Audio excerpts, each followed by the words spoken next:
Hello, everybody. My name is Lord Battora, and all right, let's not do that. That's my intro. It's hard not to do my intro. I bet. Dude, that's difficult. Okay, hang on a second. 2 hours later. Hello, everybody. Welcome to the have to come up with a better intro. You just edited this. What did we do last time? It starts off with you going, "Have you chosen a name yet?" And I say, "BookBurners." We judge the souls of books. Books have a life of their own. If you've ever gotten really immersed into a book, then you know that it has its own essence, its own soul, and thusly it can also be judged and damned to hell. My name is Joshua, aka Lord Battora. I'm Jesse, also known as Whispers of a Reader over on Instagram. Which you can follow both of us, linked in the description below. Me on YouTube, Lord Battora, and Jesse on Instagram. And you should. You're obligated to. You clicked here.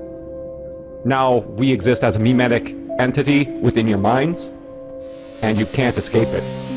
It's pretty creepy. Oh my gosh, we're gonna get banned and everything. Just clicking on the video is a cognito hazard. They're like, the knowledge of these two's existence. The second you have it, you can't lose it. People are gonna go, undo. Like, no! They're forever taking space in my mind! Conspiracy theories are just started up immediately. They're just like, oh yeah, there is already a wiki page dedicated to us. But today we're going over Never Let Me Go by Kazuo Ishiguro. Hopefully I said your name right. What would you call this as like a genre? It's like this. It seemed like kind of like a slice of life dystopian. According to Goodreads, it's a science fiction / dystopian. I'm not very in tune with genre. Like sci-fi is obvious, I guess, when you have like sci-fi elements. But which this book has. Yeah, it has sci-fi elements. We're gonna go over the summary of it really quick for all of y'all. A bit of a brief synopsis of the book and its contents, what the general gist of it is about, before we go into our judgment and then more of a spoiler pseudo review. I'm not a professional reviewer. I don't know if you vibe with that. I'm barely even a book reader. So like I read a book last month, and that was for the last podcast you need to episode on Blood Meridian. Applause. Yeah, you not professionals. Applause there later. I am a professional. I just don't get paid to do it. There's a difference. She's been reading way longer than me. She's been reading consistently pretty much ever since she was a kid, and I've been trying to avoid reading ever since I was a kid. I'm more of a gamer, but I've been wanting to get into reading more, and I felt like reading at least one book a month would do me good, and so this is how to do that. For me, anyway, that's how I benefit from it. But I just like pushing you to read books. That's fine. Yeah, I mean, it falls right into your niche anyway, because like you said, you already got an Instagram thing for books. Bookstagram is the popular handle. That is for the correct thing, term. Right? Yes. I'm very not well versed on Instagram either. Oh yeah. Did you see? This is a side note, but did you get hit with the controversial thing that happened on Instagram recently? Which one? It was between the 24th and the 25th. I think you would have noticed if it happened to you. No, but I wasn't home. Like, I wasn't online almost at all. Like, I did my post and then I cut out. So, well, no, apparently, I see it. The Instagram's algorithm went just ballistic insane and started sending and, like, recommending everyone gore. Really? Yeah. They did, like, a response to it, and then, like, they had to do an apology and everything for it. No, I missed that. No, like, yeah, I did a delayed, like, birthday trip. It was nice weather. Happy birthday! Yeah, Since the last one, we were all happy birthday to me in the last video. Yeah, it was a while ago. But yeah, but remember it was nice weather last week.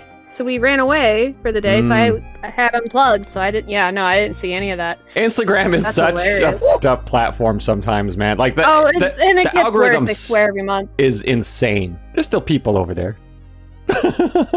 We little people keep trying. Yeah.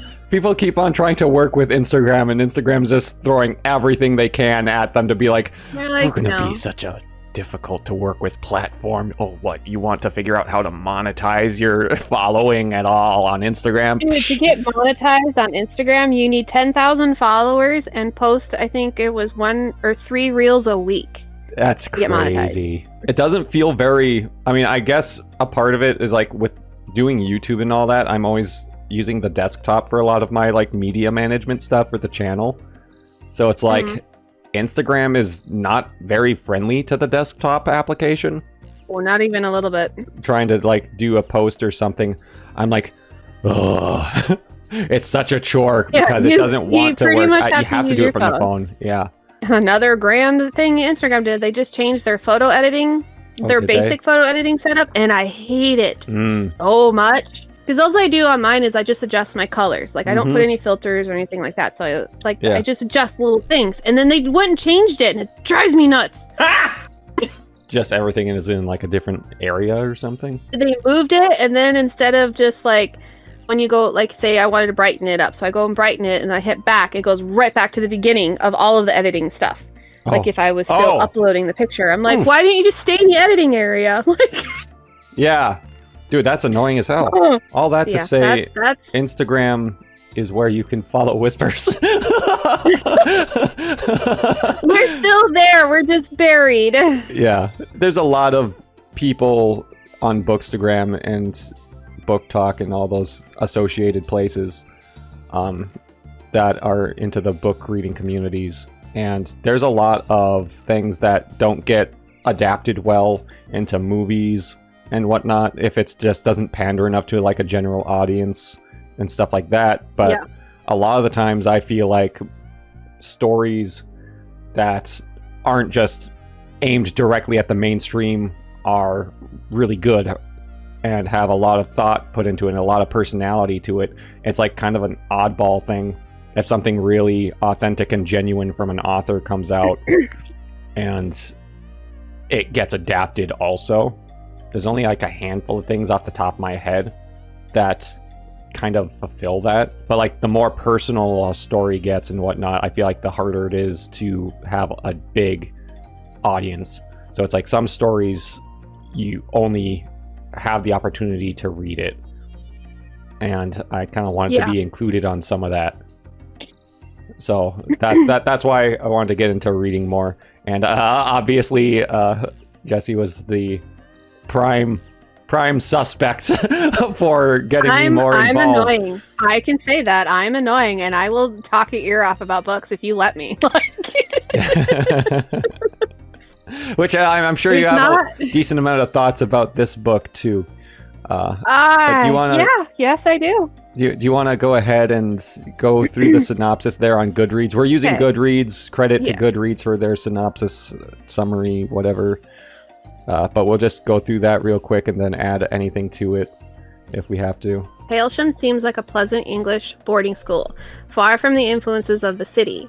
Its students are well tended and supported, trained in art and literature, and become just the sort of people the world wants them to be.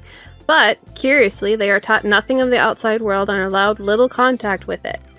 Within the grounds of Hailsham, Kathy grows from schoolgirl to young woman, but it's only when she and her friends, Ruth and Tommy, leave the safe grounds of the school, as they always knew they would, that they realize the full truth of what Hailsham is.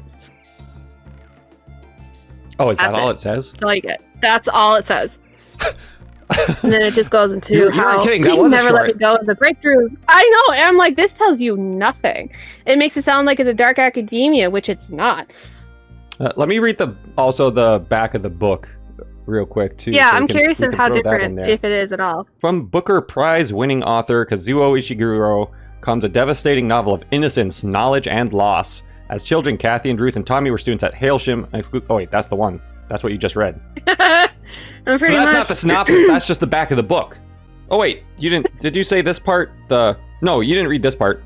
Years later, as Kathy is a young woman, Ruth and Tommy have re-entered her life, and for the first time, she's beginning to look back at their shared past and understand just what it is that makes them so special, and how that gift will shape the rest of their time together. Okay, no, that wasn't in the That wasn't in there. The first part was exactly Nope. the same, pretty much. Oh, I guess it is slightly different. It's just very similar at the first part. I mean, you kind of know there's something more just because of the genre being a science fiction dystopian. Like, that kind of gives you a hint of there's something wonky about it. Oh, look. But if you didn't know that, just... Go ahead. Sorry for interrupting. I lost I gotta my train of stop doing that. When I was editing the last one, I also realized I was like, dude, I gotta shut the fuck up and stop interrupting. I do it so much. I lost my train of thought. Oh, And that's why I need to shut by up. the genres. If you knew, okay, yeah. If you knew it was a science fiction dystopian, you'd kind of know that this was a different kind of book. But if you were like found it at a thrift store and didn't know the genre and read that back, I would be like, this sounds like the most boring book ever. Well, and when we went over these on the last video, which, you know, this one will probably just keep everything as a total surprise. But you brought out the 4 options, and I saw the cover of it, and that's pretty much why I picked it. I was like, that's a mysterious kind of sounding cover, and it on the front it says, oh, it's a heartbreaker, and it's a page turner, and it's a dystopian something or another. I was like, oh, that sounds kind of cool. I read it, and I was like, it doesn't really feel... While I was reading it, it didn't feel like it lined up too much. By the end, it did. But yeah, you have to work for this one. Yeah, like at the start, it was a lot more slice of life. Just generic, like follow the friends on the adventure. But except for at the very start was weird, and you didn't really understand what was going on. This is it's in first person, isn't it? Yes. I think it is, because she refers to herself as like I a lot. But also the start of the book, everything is in like a more like a memoir. Yeah, because she's revisiting her own memories. So yeah, but by the end you catch up to the present day. So it starts off in the past. Well, it starts off in the present, and then you're kind of talking about going back into the past, like reminiscing, and then it catches everything back up to the modern day. And so you're going through the daily life of all of the main characters at the school Hailsham, and they present some mysteries along the way, but most of it is just all of the hijinks and activities that the 3 main characters are going through: Tommy, Kathy, and Ruth. That's correct? Those are the names, right? Yep. Yeah. A big chunk of the book is just following them on their excursions and like them going from being children to teenagers and into adulthood and stuff, and seeing their development at this place. It's a school, technically. Hailsham is a school. Oh, what do you call it? Like a branch boarding of the school? Almost. Yeah. It's because they're living there. They're not like, it's not like Harry Potter where they're just there and then they leave for the summer and then they come back or whatever. They're there they're always permanently. There. And then there's like some mysteries throughout it from the very start where they're like, why are they there? What is Hailsham? Like the synopsis or whatever kind of touched on. It's like, how come they're so isolated from the outside world? Like there's a part where when they're in their teenage phase that they reference like a couple doing stuff like what was it, like brushing the back of their hands against the other or something like that, and somebody else observed it. Was like, but that's not something that people actually do in the outside world. You just saw that on TV. So there was like little things like that you're like, okay, so why are these people being so isolated? Was there anything? Yeah, I mean, and they hook you. Honestly, the hook on this was what like kept me going, because she was like something like the first opening line is like, I thought it was like, I'm a professional carer. Yeah, which I thought that meant like a I thought by default that meant like a retirement home type situation. Oh, really? That didn't even cross my mind. Yeah, like somebody who just cares for the sick and enfeeble or whatever. That's just what I assumed was the word for it. Did you ever watch Doctor Who, the 12th Doctor specifically, with Peter Capaldi? Nope, I've only watched 9th and 10th Doctor. Oh, okay. Well, David Tennant was peak. Episode. I'm just calling that. He Sorry, was. go No, ahead. he really was. Totally was. But I don't remember what's going on, but he's introducing his companion, Clara, and he goes, "She's my carer." That was like my first thought. Doctor Who. It just ended up secretly being a Doctor Who book. Just in the middle of the book, you just hear. Honestly, it's like that's right what there. I It's like woo, woo, woo. And then, Doctor Who. Then, honestly though, how the book is, it could have been a Doctor Who episode. For real, it could have been a timey-wimey situation, because also, where the sci-fi kind of takes place is correct me if I'm wrong, I'm not 100% sure on this note, it is just an alternate Earth. That sounds correct? I don't say. I think they do, because they reference real-world events. World War II was specifically referenced, so I think it's like an alternate timeline. Well, that's true. We don't. Maybe. Well, they mention a few time periods where some of the things start happening near the end of the book, but I guess it doesn't specifically say what the current year is at any point. We're given a history of it, though. So I think it would be still classified as like an alternate timeline Earth or something. Didn't they bring up the crapazoid? The new. I don't remember the crapazoid. Newberg? The crapazoids came. That is my word. If that ends up taking off, it's mine. I said it first. That would be quite a plot twist. You just have a normal sounding book and then just all of a sudden have the crapazoid invasion and they're like, "We come in peace." Oh my gosh. Can't think of the name of that word. It's like the Nuremberg. Oh, those, no clue what you're talking about. all the trials of the Nazi doctors. The Nuremberg. Oh crap. I can't say it. It's not. Put it up on the screen when you find it. The name that sounds familiar, but I don't know. No, it's like this big trial that all of the doctors that did all the human experimentation on the Jews. Yeah. I thought that was brought up in. Oh, is that? Are you talking about the thing where they they all got like pardons and crap if they share the information with America, right, and all that stuff? Yeah. Okay, isn't that what it is? How these doctors came up with the science? Nuremberg Trials. Oh, that's a movie. That's the name of the movie. There's a movie. It's a trial I don't for want crimes to watch against that. peace, war, crimes against humanity, conspiracy to commit a bunch of stuff.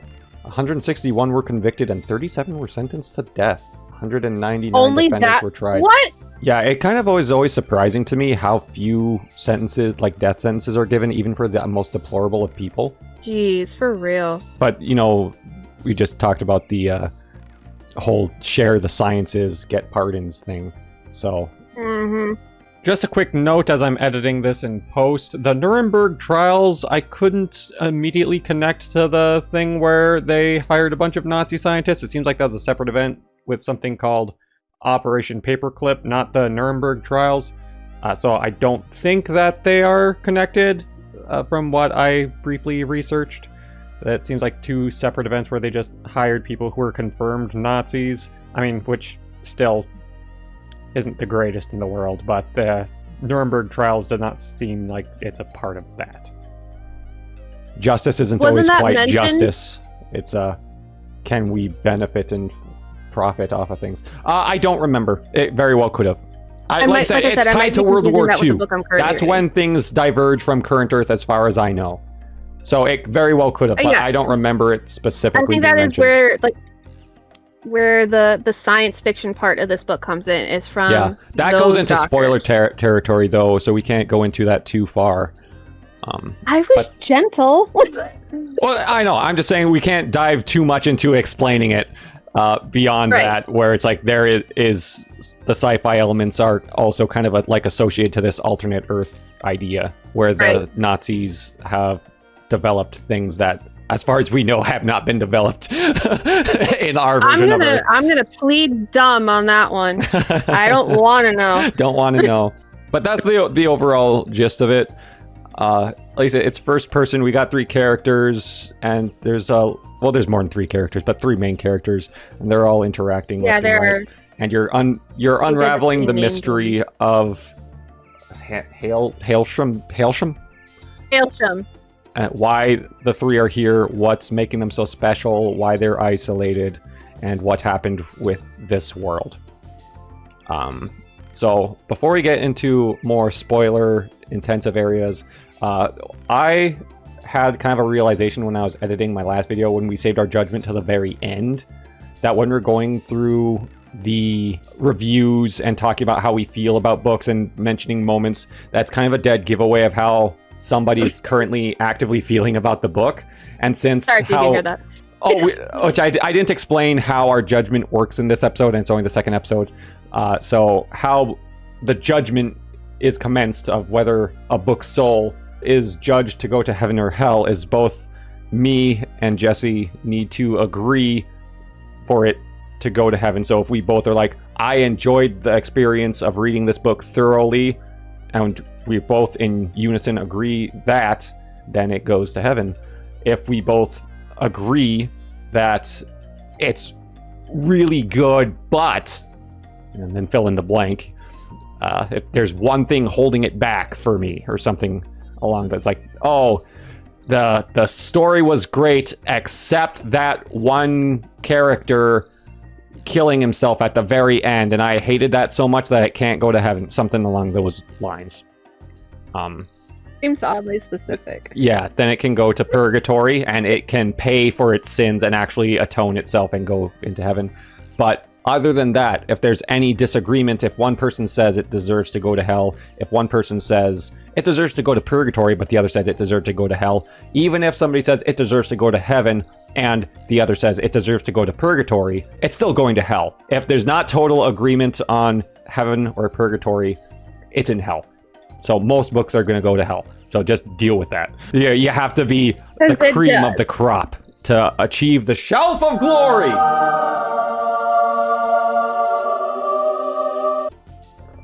I had to do a dramatic pop. Do you want to do the angelic singing? I edited in angelic singing on the last one. It's empty right now. Right now, there's one book suffering for all eternity in hell, next to the devil and all his demons. They're torturing Blood Meridian for eternity. And the judge is probably also just torturing Blood Meridian, because he's there. The judge is in charge. We all know this. This isn't a review about Blood Meridian, but that's the whole setup. But it was like, oh, but since it is just one person needs to disagree slightly, then it's going to hell. It's too much of a giveaway to get into the personal feelings and overly personal thoughts about the book without just immediately picking up on like, oh, it's going to hell. Because if one person's like, I just didn't like this one thing, fill in the blank with what it could be, how it's written, or a character, then it's like that just heavily increases the chance. It's not a guarantee, I suppose. If somebody doesn't like a character, that they still might really enjoy the whole experience. Something and still give it 5 stars. Yeah. So we're gonna do the judgment right after we give our synopsis and give you the general gist of it, but then we will tell you where it's going, and then we'll go into our personal review and spoilers of the story. So I started it last time, so why don't you give your judgment, or we should do a countdown. Let's do a countdown and say it at the same time. Although I also thought, okay, wait, so she's not here in person, but you see the chair right next to me is empty. For future installments, if we're in the same place, I thought that we should write down our answer on a piece of paper and then show it towards the screen at the same time, but we can't do it That'd be today. Fun. Can't do that this time. But we could do a countdown and then 3, 2, 1 and then our judgment. So we still have the 3 options of heaven, hell, and purgatory, correct? Correct. 3, 2, 1, and then on 0. So 3, 2, 1, heaven. Okay. 3, 2, 1, hell. Like that. 3, 2, 1, hell. Purgatory. Purgatory? Really? Okay. I can't. Ooh, I'm curious about your ideas for that. I had to send it to hell. I'm sorry. Here it is, going to hell. I knew you.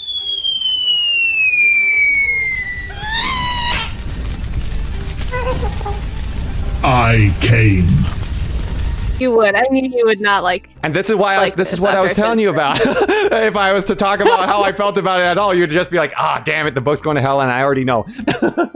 I mean, your review was not going to sway mine. Like, I sat and thought about this book for like a week before I was like it's not like bad Blood Meridian.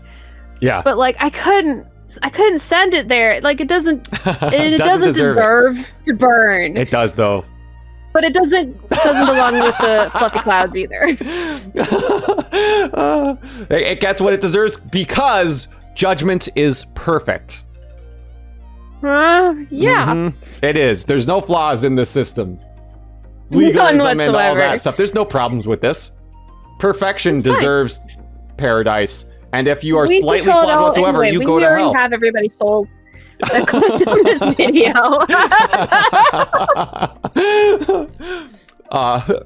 That's the Judgment. It's sitting there in the abyss with Blood Meridian at the moment. Tears might be shed for this, but we'll get into why I think it deserves to go into hell and why Whispers thinks it deserves to go into purgatory. Let us know in the comments below where you think it belongs and the reasons why. I'll let you go first since I went over my reasonings first. There is a movie. I want to watch it. I looked and it was not available on any of my streaming services. So oh, really? I was like, screw that. Do you have Netflix? Yeah, I have Netflix and I have YouTube, and I couldn't rent it on YouTube and it wasn't on Netflix. So. Oh. Yeah, I don't have Amazon Prime or anything at the moment either. I was just like, I'm not paying for this shit right now. It's like, there's like nothing on that I was interested in. Out in the wild. I'll just look for it on Amazon or something. I've been buying used movies on eBay lately because that's how I got this book too. There's a lot of stores that are just like pre-owned media stuff, and they have like buy 2 get 1 free, buy 3 get the 4th free. So I've been buying a mix of like movies and books and getting like 1 free. And it was like this one I got for like $4, and it's like in good condition. It doesn't stink or anything. Although I will say that the last set of books that I bought that came with this, they definitely did me dirty on it because they were like, oh yeah, it's like new condition, and they sent me this torn up piece of crap. Oh! And I was like, this isn't like new. That's not okay. Like I didn't pay a whole lot for it, and it was like whatever. But I did not leave a fully positive review. I think you should do your overall thoughts and judgments first, because I did it first last time. And I'm kind of curious what you have to say about it. You just want your blood pressure to go up while I talk about this book. Well, I don't hate the book. I just think it deserves to go to hell. There's a difference. Geez. My judgment is divine, as in I did not fully enjoy the experience, and I can't pinpoint a specific single thing that I could, like there's an overall other things, because also this isn't necessarily a critical review, at least how I go into it. I'm just going like, did I have a lot of fun? Did I enjoy it from start to finish? Were there like a big chunk of time where I just did not enjoy it? Like with Blood Meridian. The main thing for Blood Meridian for me was the damn desert scenes. Oh, so much traveling. There's so much walking through the desert, and that's boring as hell, and I didn't enjoy it. So there's big periods of time, and if you're reading the book physically, then it's a time commitment. So if a book is not capturing my like not even enjoyment the whole time, yeah, like Blood Meridian is short, but boy, did it drag on in some of those things in between events. I will acknowledge, even if the plot is like really good and the characters are really good, but if half of it I was bored, then that's an unforgivable sin in my book. Unless it was like that's the only thing. If it was only that one thing, then maybe it would go to purgatory. But my judgments as far as that is relatively harsh, and that's kind of how I look at it. Kind of like I was saying, if it was one character in this book that was just, oh, this one character is just annoying, I might have overlooked it, but there's... I'll get into... Like Ruth was annoying. She's just a bitch. That's her exclusive character trait. Okay? I'll get into that with my review, and I'll throw in a little speckled commentary with your opinions. But I didn't hate the book. It's not like, oh, if somebody loved it, I would still kind of get it, but I didn't. Yeah, no, I definitely see the appeal, for sure. I'm very curious about the movie, how they adapted certain things. So overall, what was your overall... How did you overall feel about it? The story in whole. It was a lot harder than I thought it was going to be to read. Mm-hmm. For such a tiny book, like it's less than 300 pages. I thought I would breeze through It this, is short, no isn't problem. it? See, and here's another thing too. yeah. I'm kind of out of touch with like books and like what is a large book and what's a long read versus a short read. I mean, a part of it can depend on like text size and stuff, but it was overall pretty short, I guess. Yeah. Kind of like the last one. It was But it about the didn't same read length. like one. It read like it was like forever long, which I Mhm. only physically read the first 2 chapters, maybe. So you And it listened just, to most for of the some book? reason, I did listen to the rest of the book, because Okay. it just, I couldn't pay attention. I don't know what it was. Hmm. I found the audiobook and that made it much easier and I could immerse myself more into it. And then once I started doing that, it really stuck more, Mm-hmm. I guess. I find that's kind of funny because like you did it in reverse to me. I started it as an audiobook and I ended the last few chapters reading it, which I do think was a correct judgment I call. don't know why I could not do it. I don't think I would have been feel able like to if I would've read physically it read the physically, whole it thing. wouldn't have- I wouldn't have been able to get it done. But that's also kind of a No, testament to why not it in has a to go to hell. Like, and that's a, It took too long. yeah, it was just if you just can't keep my attention at all, I feel like that's a sign. I mean, I it don't could be a think that- part of I it think for it has something to me. do with the That's for writing. me. But I really think it had something to do with the writing, because I had actually tried to read this book like 7 years ago. mhm. I've had this book for a very long time, and I just only now read it. Can you overall say if you just like liked it or not? I did like it eventually. Eventually? Like, I didn't start caring eventually. I didn't start caring until they were teenagers, I feel like, because that's when more of the weird started happening. Okay. And then that's like what, a third of the way into the book? ish, something like that? Yeah. And like they started getting more of a personality, and like the cassette tape, like her obsessing over this cassette tape because it had a cigarette on it, and like she got more of a personality, you know? The main character, Kathy? Yeah, Kathy. I yeah. don't remember the cigarette thing. You don't remember that on her cassette? She bought it from the store that had stuff that they could buy, which Mhm. honestly did not understand that at all. Like, I don't understand that. I'm wondering if that's like a British thing. Do they have like shops that roll up to boarding schools or something, or was that just a I don't know. Hailsham? It could have been a Hailsham thing. I don't know, but that If they were still at confused me. But she Hailsham, bought a Then it was probably because when they were in Hailsham, they weren't allowed to leave it. no, but there was a drive store that would Yeah. come around every so often, and they would I buy think stuff. that was and a she function- got this cassette tape. Yeah, I think that was a function of Hailsham itself. Maybe, because they did say Hailsham was like the fancy one. Mm-hmm. Which that'll But go then, into yeah, more into she the got plot this when we cassette start tape talking about the of plot. I forget who. But she was like, "Oh, I shouldn't have this because it has a woman on the cover art smoking, and they really Oh. emphasize not smoking at all these things." You don't remember this? No. I vaguely remember something about a cigarette. But I Yeah, don't it was remember that, it being and on a cassette or anything. It was like her own dirty little secret and whatever.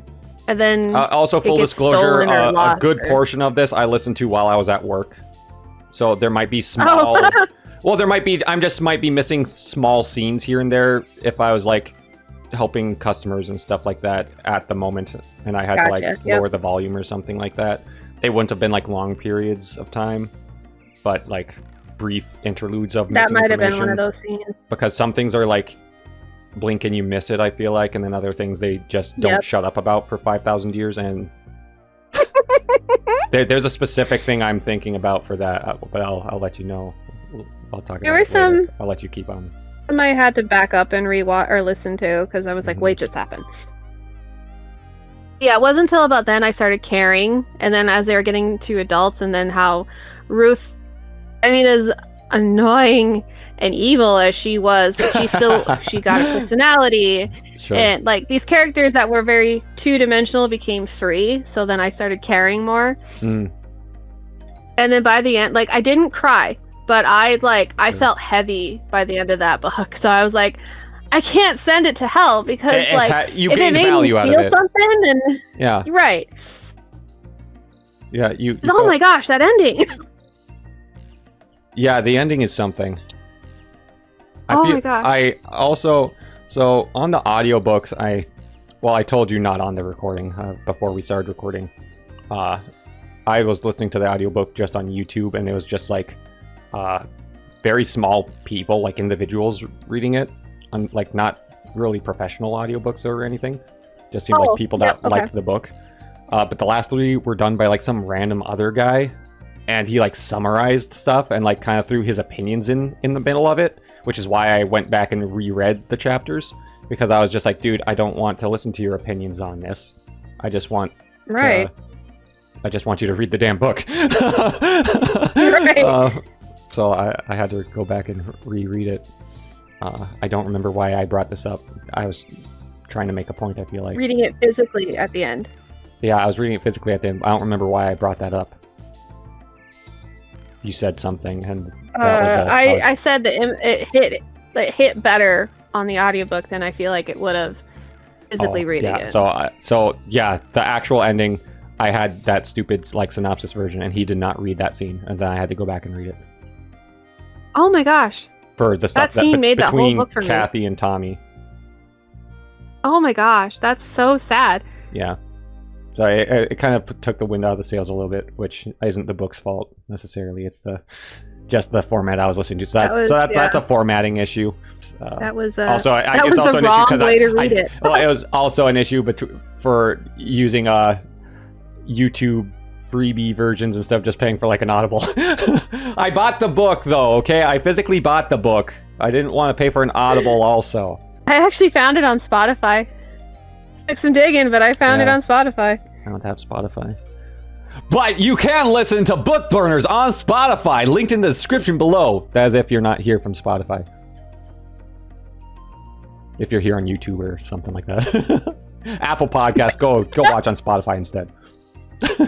Everybody go to Spotify, it's fine. Yeah. Get us up in the rankings. Let's surpass Joe Rogan. Get to the number 1 position. We'll just bypass everyone. Get rid of Talk to or whatever that those other shit podcasts are. Because our podcast isn't shit. It's the only one that isn't. No. Ours is absolute. Yeah. It's righteous. We have a righteous cause, okay? It's divine. We're on a mission here. They aren't. They're just making dumb jokes and stuff like that. So, is that worth your time? Come on. Here you're part of a divine plan. Here you're cared for. Here you're loved. They're not gonna. Joe Rogan doesn't love you. They just want your money. They want your money. I don't want your money, but I'll take it if you want to give it to me. So no, I gave this a 4-star. Like I was teetering between a 3 and a 4, and I was like, it's like, and I do half stars. I will do 3.5, yeah, but I'm like, this is better than. I feel like in books, half stars are very applicable for some reason. Oh yeah, and like if you use Storygraph to track your reading, they use half stars. Actually, they go to like 3.75. Is that like an app? Yeah, it's like Goodreads, but with more stats. Okay. So if you like numbers and stuff, go to Storygraph, which I have if you want to check that one out. Is it is it social or is it just a personal app? It's a social, you can join book clubs. Not There's sponsored. Challenges that they do. No, this is definitely not sponsored, but I do love them because I love seeing my stats. How cool it would be to get sponsored though. Right? I don't even know if they do sponsors. That'd be dope as hell. But they do so many cool things. Like they do giveaways and like the Goodreads challenge where you can set a yearly goal and it tells you how far behind or how ahead of you are. They have page goals, which I set a ridiculously high. If I reach my page goal in 2025, I get a cookie. Like, holy crap. Like, really? I set my goal at Chocolate 60,000 pages. I want peanut butter, thank you very much. Phew. They're messed up. But it also tells you how long, on average, it takes you to read a book. It'll tell you your moods about the book. Like, my most common one is emotional, adventurous, intense books, which, yep, I've read some heavy ones. So it tells you, like super cool. Based off of the information that you're putting into it, it's like, oh, this is kind of where you're trending towards and what your preferences are kind of lining up with. Yeah. That's interesting. And when you rate the book, you can add, like, this made me, this was adventurous, it was dark, it was, lighthearted and funny and, like, whatever.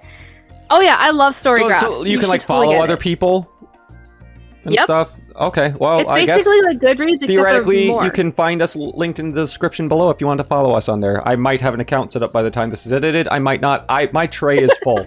I have such a full tray of stuff that I'm doing at every single damn moment. So Do you have I'm a Goodreads? little. No. I know I was about gonna it say, though. if you had Goodreads, you can just import it. Oh, can you? I might just set up a Goodreads account and then do that or something. But we'll link the app to the description below if you want to. After the recording, shoot me like a link to follow you on it, and then we can put that in the description too, so that people can follow you if they want. Sure. Did you have anything else for your generic vibes? Huh? I think that's about it. I think everything else is like super spoiler territory. Okay. Well, I'll get into mine then. The first thing. Yeah, I want to hear this. So, I liked it enough. I don't think it's like horrible or anything like that. I have a number of issues though. It's not just one thing for me. And I'm gonna do one big disclaimer. Like I've never read a book before or anything like that. I've read a handful of books. Well, double digits at least. You know, outside of school even. So more than some people, but not as much as people who are usually actually reading books read. So like I know some of the terminologies and stuff like that, and I'm dabbling in writing and stuff too, so I'm familiar with some things, and I can say straight up that first person perspective is the hardest thing to sell for me for writing. Really? Just formatting for it's like I've read a couple that I do like that are in first person. I read The Hunger Games and I liked that. I mean, even like this, I liked this enough, but I didn't like really like it, and I didn't really get into it. And books that I've usually like really get into are not in first person. They're usually the more like third person. I mean, and not getting into all the like the nuances in first and second with all the other stuff with like narrator voice and omniscience and yada yada. But first person is already a hill to climb for me. Let's put it that way. So there's hurdles for a book to get over if they're going to present it to me in first person. I just have a hard time like following it, or just I don't know what it is about like the way that people talk when it's in first person. I guess it's mostly just a preference or something. It's just like how it reads. I feel like maybe it's harder for me to follow when I read it. And there were moments in this book where they're like just go over what they are thinking for like long periods of time, like in the moment. And I would find myself just being like, I don't care what you're thinking right now. You don't need to tell me what you're thinking. I can observe what you did and then just piece together what you're thinking. You don't need to spell it out for me. And Kathy does this fairly frequently. There was this one moment where I think she was talking to, because it was still in the reminiscent phase, and it was about Ruth. Ruth does something rude, or she like backstabs Kathy. There's the unspoken rule about stuff that you're like allowed to talk about versus not talk about. You know, like what's the word? An understanding that some things were told in confidence and some things you'd like didn't say outside of certain areas. There were areas in the school that are like, oh yeah, if you talk about stuff in this area, it's like what is said in this place stays in this place type of thing. And Ruth like references it as a jab. The Vegas thing, yeah. And then she was like, and I felt awful about that. And it was like I felt betrayed. And then she goes on and explains everything. And then she like, and I guess that's why I felt betrayed. I was like, I understand that you felt betrayed the first time you said it. Yeah. But you're saying it multiple times. Then you just go over this huge thing trying to justify how you feel. I was like, you don't need to justify how you feel to me.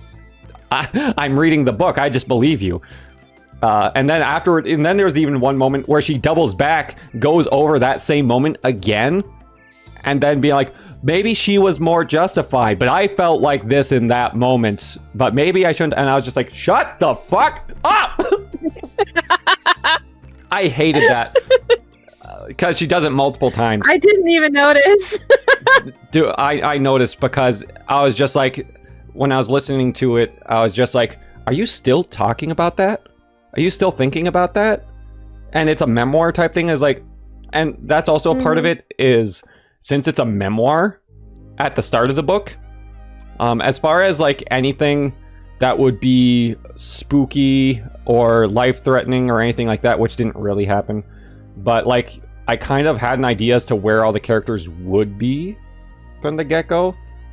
So I was like, okay, some stuff is going to happen to them, but then like, it's one of those things, like if you're to tell an adventure story and you start off like, let me tell you the story of when I went and slayed the dragon, and it's like, well, I know you didn't die because you're here telling me the story.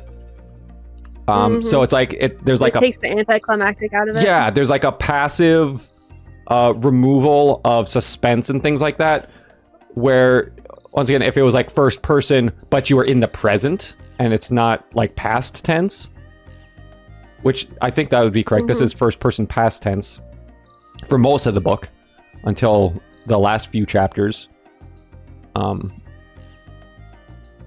Then I feel like it'd be more engaged and here and in the moment with the characters. But since it was like a reminiscing and memoirs, it was like a little for me, because I was like, well, I already know that you're like this doctor type care, whatever a carer is, because like at the time they didn't really, but I was just assuming it was like a health care for elderly or something like that, which it isn't. That isn't what it ended up being. But like all the characters were present and reminiscing, so it's like, okay, well, they all make it to whatever this point is, and so I just like listening to it. And with Hailsham, it's like, okay, it's a strict school, it's like a boarding school, and they're just doing this whole slice of life thing. The first part, when they were children, that was really hard to give a shit about for me. I was so bored. Very tough. I was so bored. Yeah. I was almost I'm pretty sure that's when I sped it up. And let me tell you this, and that's when I knew it was going to hell. Because I was like, dude, how much of this am I going to have to be bored for while these literal children are just kind of whining about some normal stuff, and they're just the petty interactions between them and Ruth. It's like, because especially at that time, at the very start, it's like, here's the exclusive character traits of the characters. Kathy is your protagonist, and she's kind of bland and doesn't have a personality. Ruth is a bitch. She was more of a stuck-up bitch at that one, like a snooty rich girl, even though they're all literally in the same class. And Tommy is a dummy, and he's emotional with some serious rage issues. Yeah, he has little temper tantrums, because he's a kid, and he's upset about his life or whatever. So in hindsight, he's the most rational one in the group, because he's just like, this isn't life. But he is also dumb. But he's an idiot. Like, his primary character trait is he's an idiot. Not an idiot like in Blood Meridian, but he's just dumb. He's a brick. Dumb, yeah. He's not even like jock dumb. He's just dumb. Yeah. So it's like, okay, yeah, but it's really even like one-dimensional. The character even acknowledges later. He's like, yeah, I was pretty dumb. Which is funny because he says was, but he was dumb the whole time. He's still dumb, yeah. He was just a brick-headed moron, and he is just like, even the moments where they're like in high school and they start developing a little bit more, but it was still just petty bitching between them. It was just like, I did not care about the social dynamics between Kathy and Ruth, which was a majority of the book. Yeah. Because it was always just about like ranking between her and Ruth. I felt like where she's my friend, but she's always kind of above me. Evil. And she's kind of being a bitch. But I respect her and she's my friend. And let her ride her favorite horse or something like that? Was that their bonding moment? Yeah. I think so something after like a while, that. yeah. They had a lot of like rich snooty stuff. I was under the vibe that this was like a really rich snooty school, and it was like a boarding school for rich people at the start, right? Yep. Because just like everything is hand Especially catered with, to them. Practice your art Tommy- and your horseback Tommy's riding. special shirt. Yeah. But like once they're teenagers, it was just kind of more of the same stuff, except for, oh, there's teenage dating drama. Oh no, how many characters are we going to all get together with? That went on way too long, honestly. That went on so long. I hated it. And then I was like, oh no. This will go into spoilers a little bit later by the end, because at the end of the reminiscing, they're like, shouldn't you pity these characters? And I was like, brother, they're living more fulfilled lives than most of the people I know.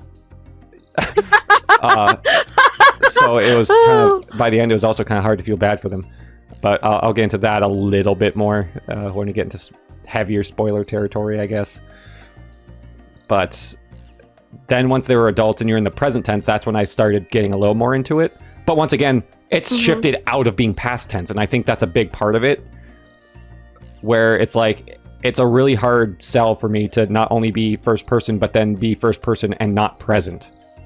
It almost feels like if you're going to do first person, you borderline have to do it in present tense. Otherwise, you're going to lose me. That also, I feel like, made it just harder to read and follow in general, too.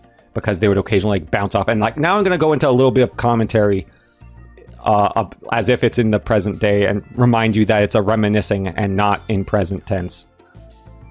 And then we're going to do little time skips here and there. We're going to skip a few years and talk about some stuff. Talk about some of the Hailsham stuff. And a lot of it just got melded together as just generic hijinks. I was like, okay. But at no point during the first third, like the integral part, in my opinion, for the main characters when they're children, is none of them specifically really wanted anything. They didn't really have any goals or anything. So it was really hard for me to like care about any of the characters. I was like, why should I care about you?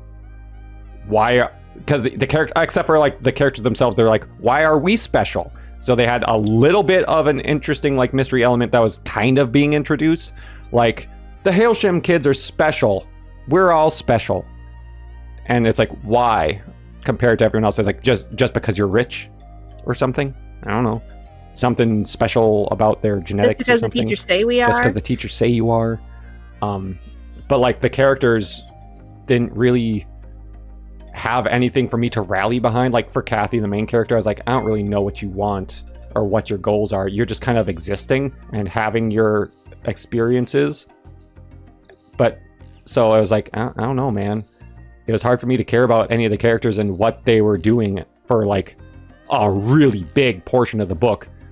By the teenagers, they get a couple things because it's like, okay, now we've got something actually happening for what a character wants is, and that's Kathy wants to get with Tommy. Because they're like supposed to be together or whatever. They're like the main romance couple. But then Ruth is like, which but is I'm another a thing that made bitch, Ruth awful. so Yeah. I'm taking Tommy. But also that just makes Tommy a dumbass on top of it. So it's like, I mean, yeah. because he was just like, but I guess they had the thing where they had like some encounter and they're like, we're gonna be mad at each other going into the high school, and that's when like Ruth and him started dating or whatever. But like Ruth was only doing it as a status play to keep Kathy away from went Tommy after anyway. Tommy's because yeah, irked me. I got into the drama a little bit because I was like, what? A little bit. Like when the drama was happening and characters were just doing crazy stuff like that, it's like, why? What? Y'all are crazy. So it's like I was getting drawn into it a little bit. But like I said, for me, it's like if you're halfway through the book and you just now are giving me like a motive for a character, and that's I kind of want to get with Tommy, and nobody else has anything going, I was like, dude, that's not enough for me to care about you as a character. So it was only towards the tail end of the book that I started caring about characters a little bit more. And that's because I think a part of it could be present tense, but that's when actual stakes and actual desires really started to pop up. Going into kind of more spoiler territory also. But I felt like the final half of the book not half, but like the final third or quarter of the book was by far the strongest point of the book. Yeah. I felt like the characters' interactions before that were kind of just hollow and generic between, like, these are just high school interactions. These are just children interactions and stuff. So I just felt like they were really generic and I didn't have any special reason to care for anybody, so I didn't. Right. Which for me is like, if I don't care about a character or characters, if I don't care about any of the characters for over half the book, then that's damning. That's really damning for me. Because I'm really, if I really want to care about characters, and if I'm not sold until the end, then something just was not set up correctly.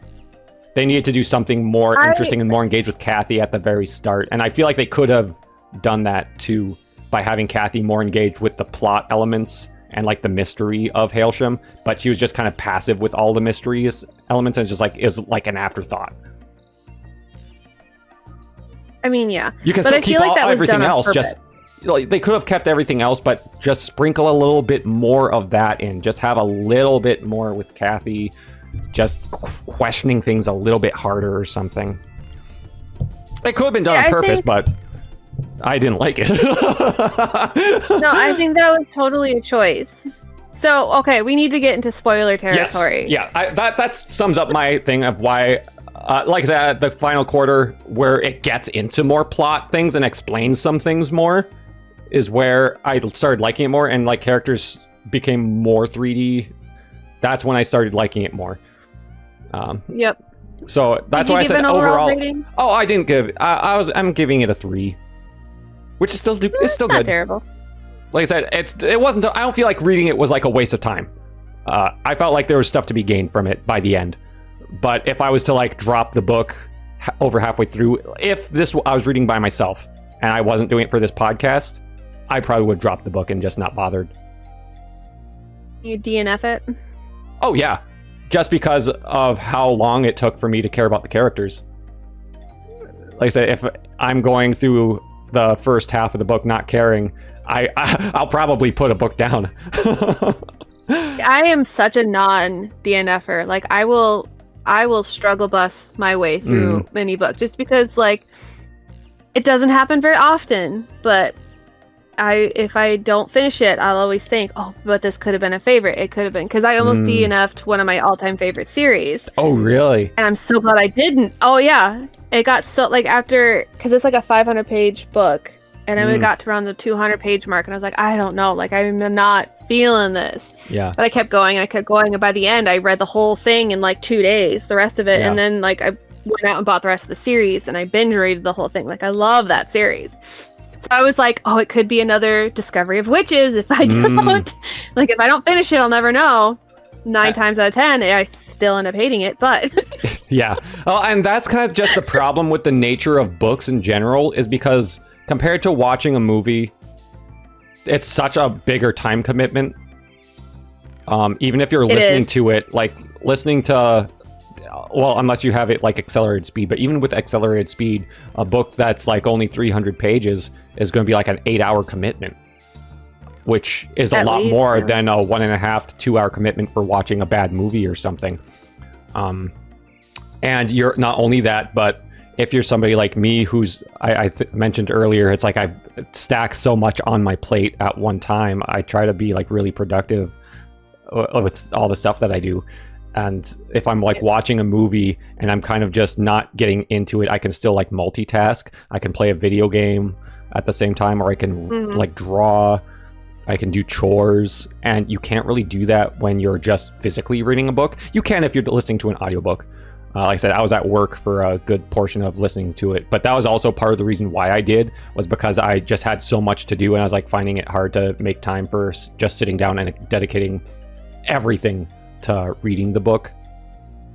Right. But I still did set it down for a little bit so I could like go over the last chapters and whatnot, which maybe even if I was to read it and give it my 100% attention, it could amp up the experience, but it might have made the experience worse, because I'd start being like, wow, I'm wasting more of my time, which is valuable. Trying to reread it, yeah. Yeah.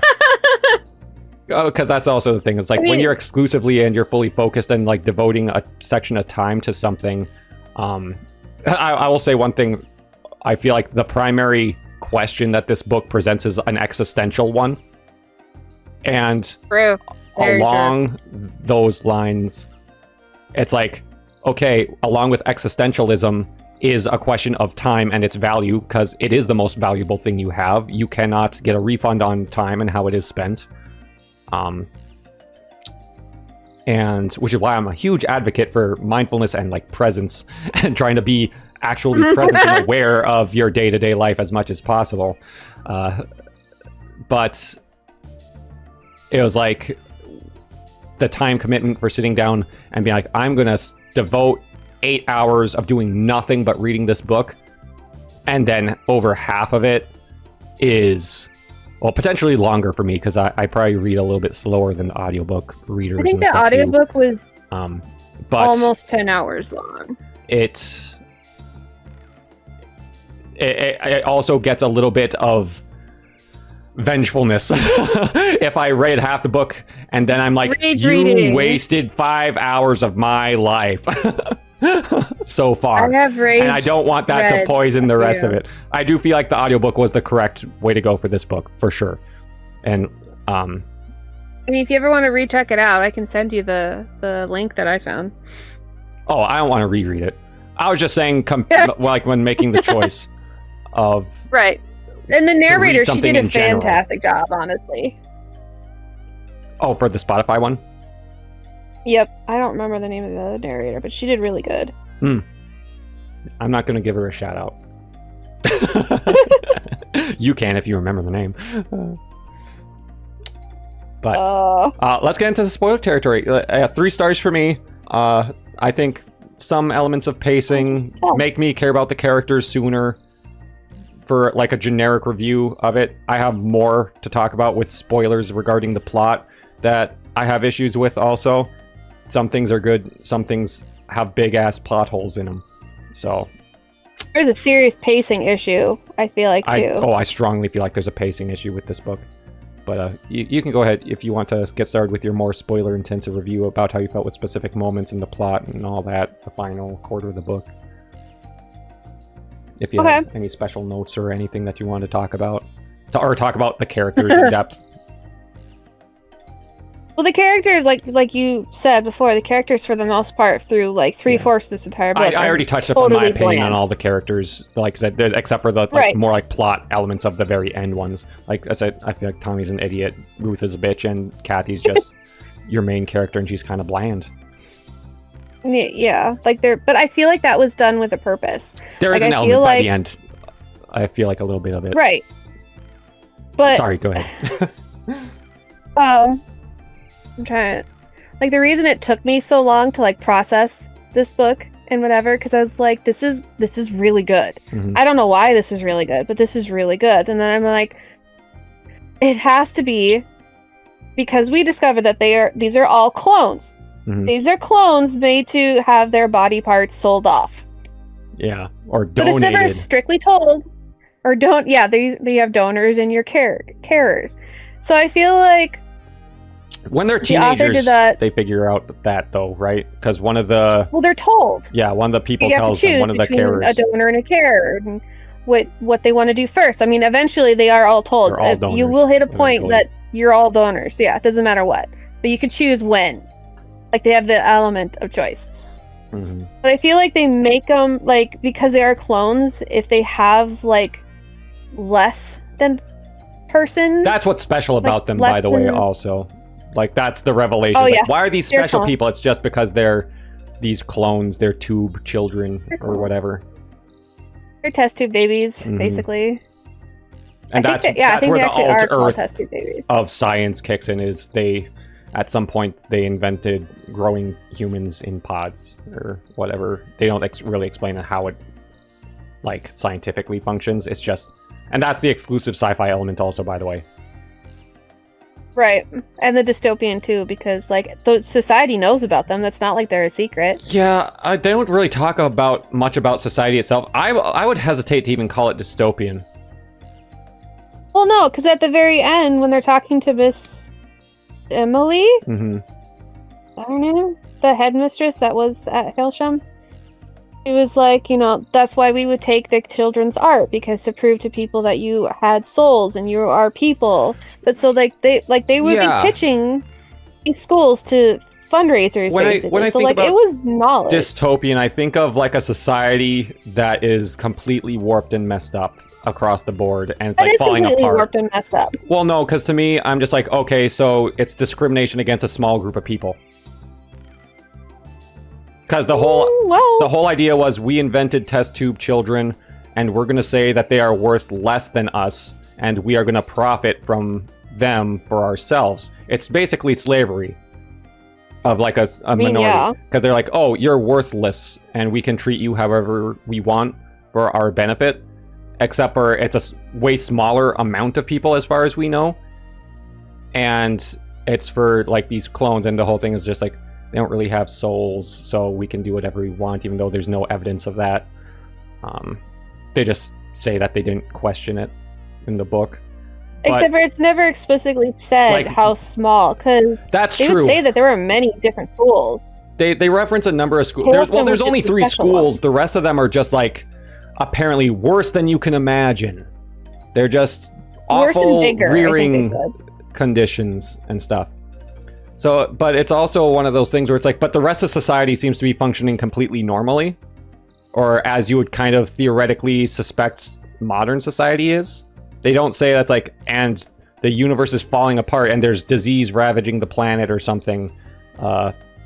Governments are just failing or anything like that. All of these test tube babies.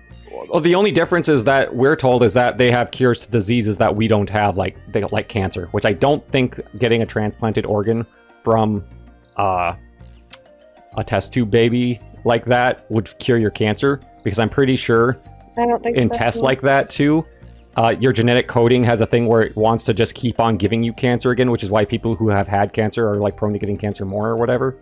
The body will want to try to like reverse heal the body into having cancer again. So it's like has something to do with like the DNA or something like that. I might be off. I'm not a doctor or a biologist or anything like that. No, it has something to do with the cells. But like I feel like he mentioned like, oh, we can cure cancer by inserting these new organs, and I was like, I just don't think you really understand how cancer works. Maybe in 2005, that's how they thought, like because that's when the book was published. Then you can replace a heart that's just like a perforated heart or something like that, which was like, okay, there's a lot of things that you can cure by having a bunch of just ready to replace organs. Right, kidney disease, liver disease. I just questioned its label as a dystopian because it felt like it was more like just focusing. It's like, isn't it more of just you're in the eyes of a group that is being oppressed and discriminated against? And like that doesn't necessarily mean that's dystopian, because you could just argue that we're living in a dystopian since forever. The dawn of time, yeah. Yeah, like, I feel like there needs to be a massive downfall where like everything gets scrapped and rebooted, and they didn't do a scrap and reboot as far as I could tell with this timeline. It was just, okay, we've got this ethically questionable science, and also that has already happened too in reality too. So when I think of dystopian, I think of like the Hunger Games, where it's like, okay, everything that we know, because the Hunger Games is supposed to be like alt Earth, also like a theoretical future Earth, where it's like America and stuff existed, but it all got scrapped and rebuilt, and the government was completely pulverized, and a new government came out of it, and most of the people that exist are oppressed, right, in all the sectors and stuff. Right. But like I said, unless maybe they got in things, maybe I missed something, but it didn't seem like there was like more clones than there was actual people, and it was just for the elite. It seemed like it was everybody in society was like, yes, the clones are fine and we don't care, and we don't want to think about it. Right. Whether or not there's an ethically questionable thing going on. And that's kind of what Hailsham's goal was, to just make people question that we were people. Right. Yeah. But that's why I questioned its label as a dystopian and as a sci-fi also. But I also don't know what else to label it. I felt like it was closer to slice of life and just drama. I mean, one of the other ones that Goodreads has it under is literary fiction. But I was like, that's not really literary fiction either. know what that because means. it has all of the science-y stuff behind it. Well, and that's the thing too, is like when she goes into the spiel and explains about the history of Earth and the clones and all that, that goes on for a decent amount of time. It's like a whole chapter's worth. And it's like, okay, now we're going to talk about all the sci-fi elements all at once. Yeah. So it's like, oh, We're it's a just gonna dump sci-fi it for on one you. chapter. And then before that, there's no sci-fi at all. The technology It was level is the actually same. nominated for a best sci-fi novel in 2006. Which is so weird to me. Unless I was missing things. and an Arthur C. Clarke nominee. On the cover of this one, I mean, it there also were little got the things Nobel sprinkled. Prize in Literature. So, I mean, it does say genre bending, so I mean, it is definitely genre bending. I mean, I can't say that it doesn't have sci-fi elements because, like, the core thing of the plot and the explanations of the plot is rooted in sci-fi. But, like, when I traditionally think of sci-fi, you know, I'm thinking aliens, spaceships, weird technology. Right, like, throughout yeah, there are the whole definitely different thing. levels of sci-fi. If from the very get-go, they're talking about clones and they were scattering more information about the history of it, and like they were scattering more into it instead of dumping it all in one chapter. I feel like maybe I would be like, okay, yeah, sci-fi, gotcha. But since it was like all like in past tense and like a footnote sci-fi, where it's like everything you read, by the way, was sci-fi because they were clones the whole time. That's how I felt about it. Yeah. Which Honestly, I like, even I had can't to say go it's back and wrong. listen to that I a think couple times. I was like, wait, quote? Yeah, I think like genres are pretty flexible and kind of ethereal in nature, so, which is why like even when you're talking about genres, it's kind of hard to genre things sometimes, especially if they've got like pretty original stories and whatnot. Which, you know, this was fairly original. With that, I've definitely never read. Well, for the no, high that's a school lie. This is hijinks. kind of like Brave New World. Okay, Have you? I'm sure. Have you read Brave New World? no, I haven't read. That's kind of like Never Let Me Go on steroids. Okay, so I'd probably enjoy that one a little bit more.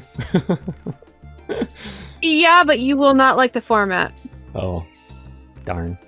There's no, like, definitely go the audiobook route because there's no quotation marks. You never know. Oh, they do who's that. talking. That's the Like, it won't punctuation thing say- again.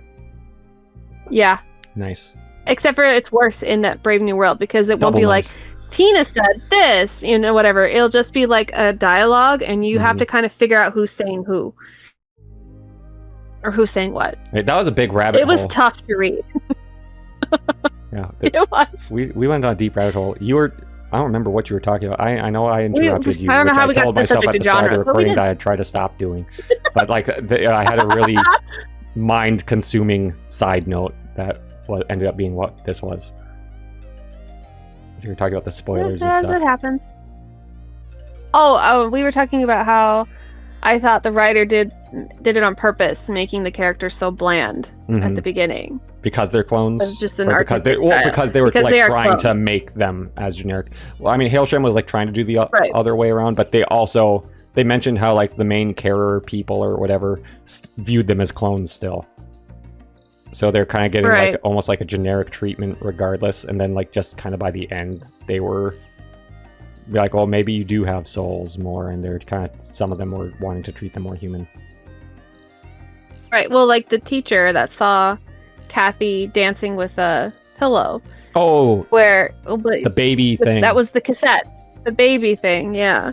And the teacher said broke down crying because, like, oh my gosh, these are people that have, you know, emotions and they have dreams, even though they can never realize them because when that happens, their lives are set. don't we know that they're going to be organ donors and stuff like that at that point already? At that point, we did not. I remember thinking that, though. I knew, though, that they were like destined to just die or something, because I was like, I understood why she was crying. I feel like maybe my memory's just hazy, but like I wasn't I feel questioning like we why she didn't was know that, crying. but I was maybe. just like, oh yeah, it's because, oh no, it was because they knew that they could never have children, Right. none of They them- knew they couldn't. which I don't quite understand.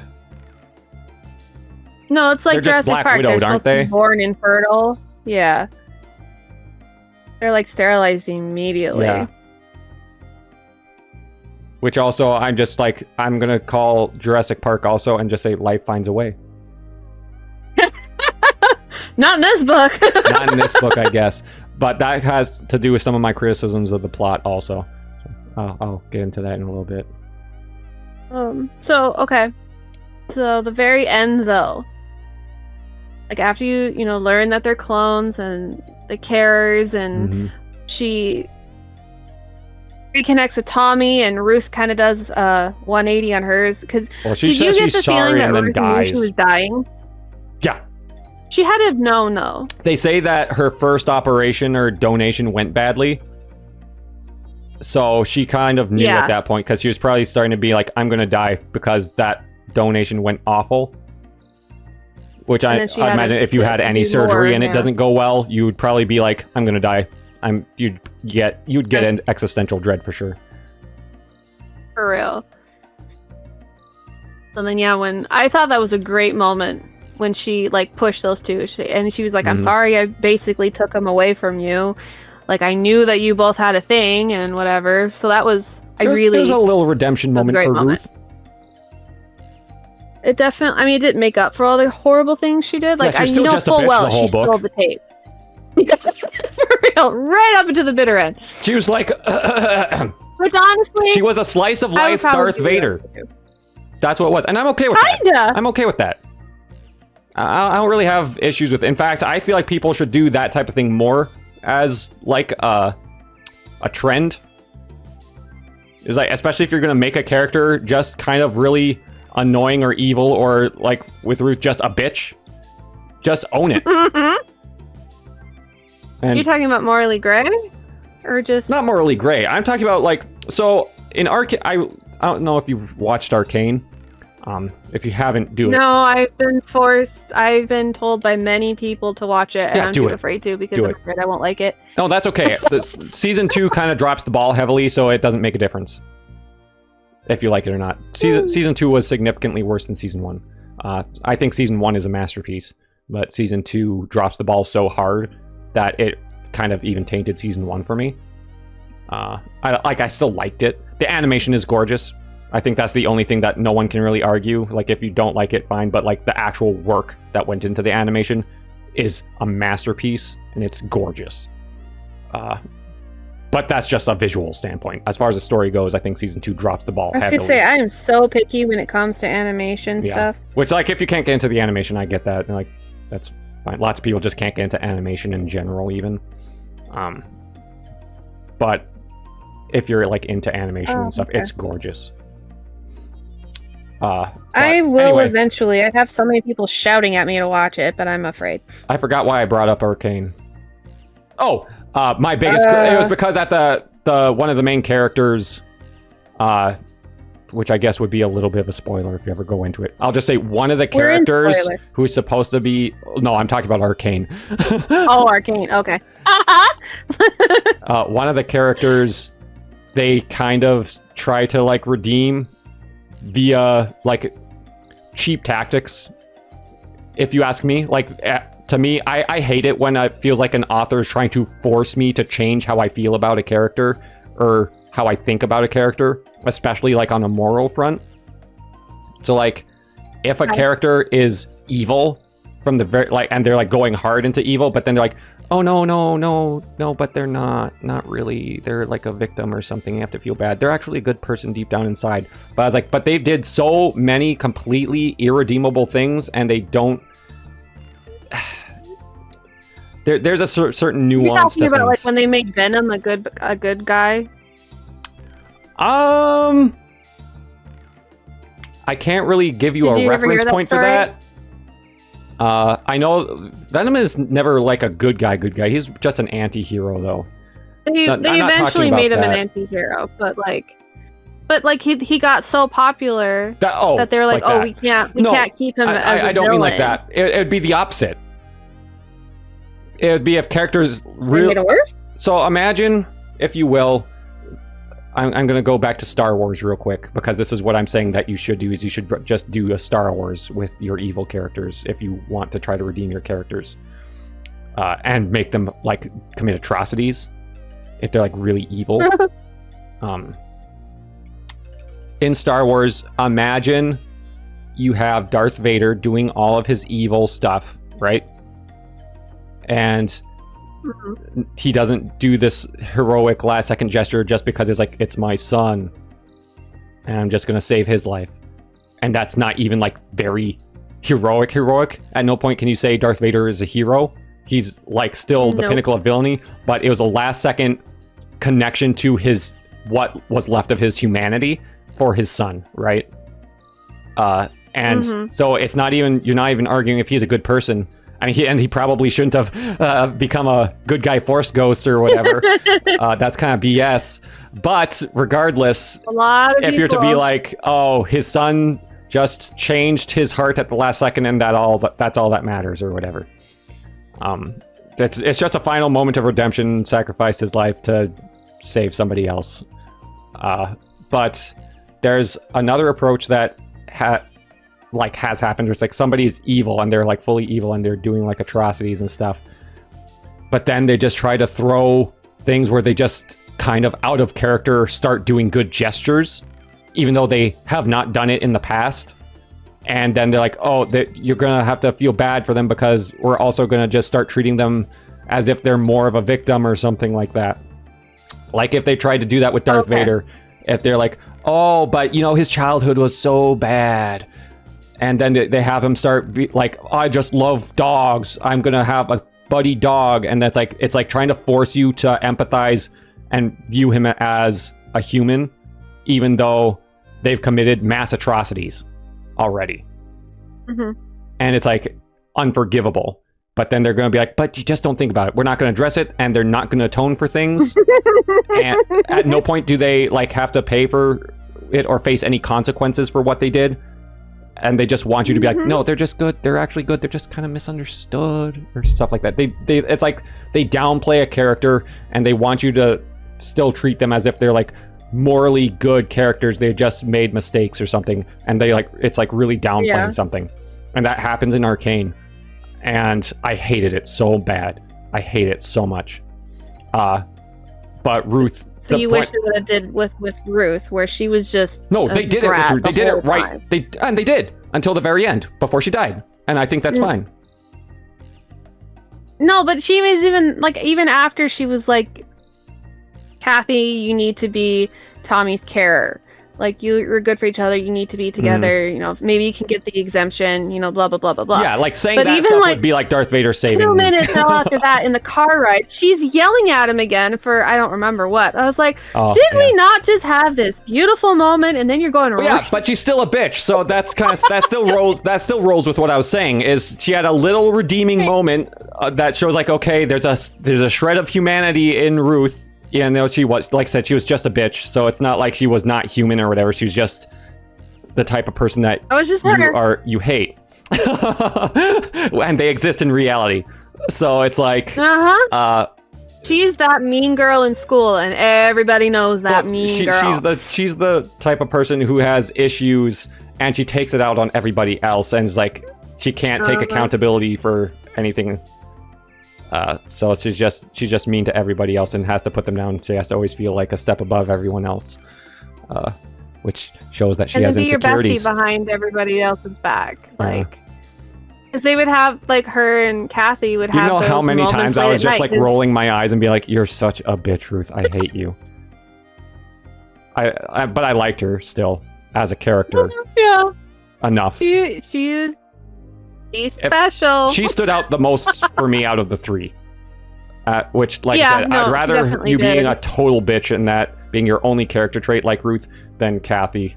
Like Kathy, I was so bored whenever Kathy was talking. Like Tommy was an idiot and stuff, but boy, Kathy, she's white bread. Kathy was just very. She's so blasé about everything. Even when she has like emotional reactions, she's just telling you about her emotional reactions. Which is why that ending was so hard, though. That's true. Like, she actually had emotions.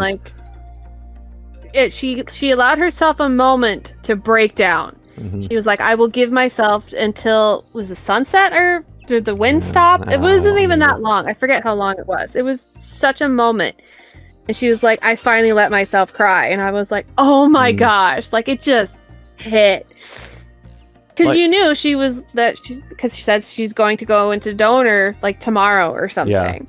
You're like, oh, so this is her suicide, basically. Right. She It was hard. Yeah. It was so heavy feeling. And this also ties into something else with an issue with the plot that I have also, that I don't really get about the world, because they don't explain the world enough for me. Especially since it's supposed to be like this alternate Earth thing.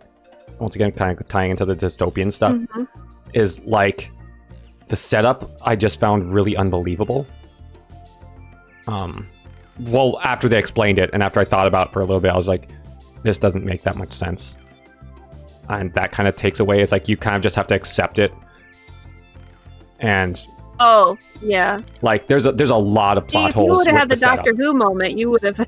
If there was a Doctor Who moment, I would be like, oh, okay. If he showed up in a phone booth, inkling, like I said.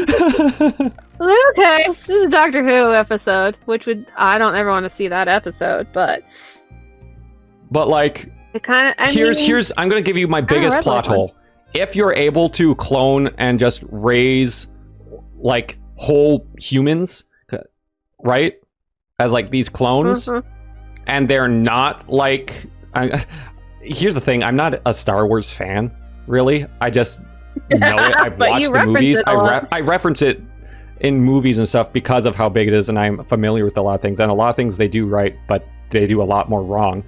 Oh yeah. As far as like sci-fi and ideas, it's the staple thing that it's really, really cemented sci-fi as a genre. I mean, it was before that too, but like I feel like that's the biggest mainstream sci-fi thing that exists, probably. Pretty much, yeah. And they have all their clones. It did make me question, like, so are these the clones in like the Clone Wars? Do they all have these souls or whatever? But that's a side note. Gosh. But think about it. Like, do they all have souls? That's so sad. They're all clones of one person. But like, it doesn't matter. That was the point of this book. Is like they're pretty much just genetic clones, which you can also do, by the way, in current reality. Because like we've genetically cloned sheep and stuff like that, and even that's what a twin is, or a triplet. It's like the genetics, they're clones of each other, kind of.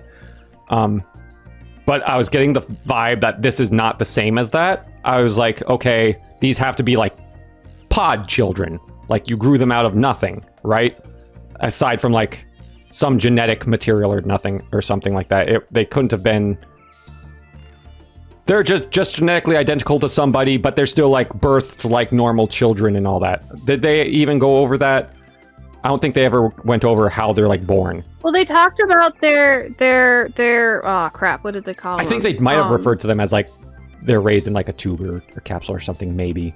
I can't. No, quite but they remember. talked about seeing their other. I think they called them. The ones that they donated the tissue, because that was always the thing. Like when they were older and they were allowed to go out a little ways, and one of them, I think it was Tommy, was like, "Hey, Kathy," or no, it was Ruth, was like, "I think I found your donor, your whatever they called their lookalike."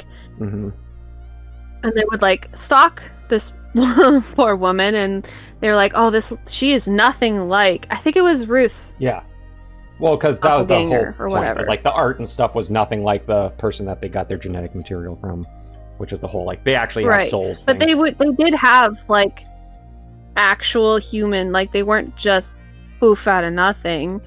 Right. Well, like, but I mean, like they weren't just genetic clones, but they didn't go through like a whole traditional birthing process either. Yeah, I don't think so. No, they were definitely incubated.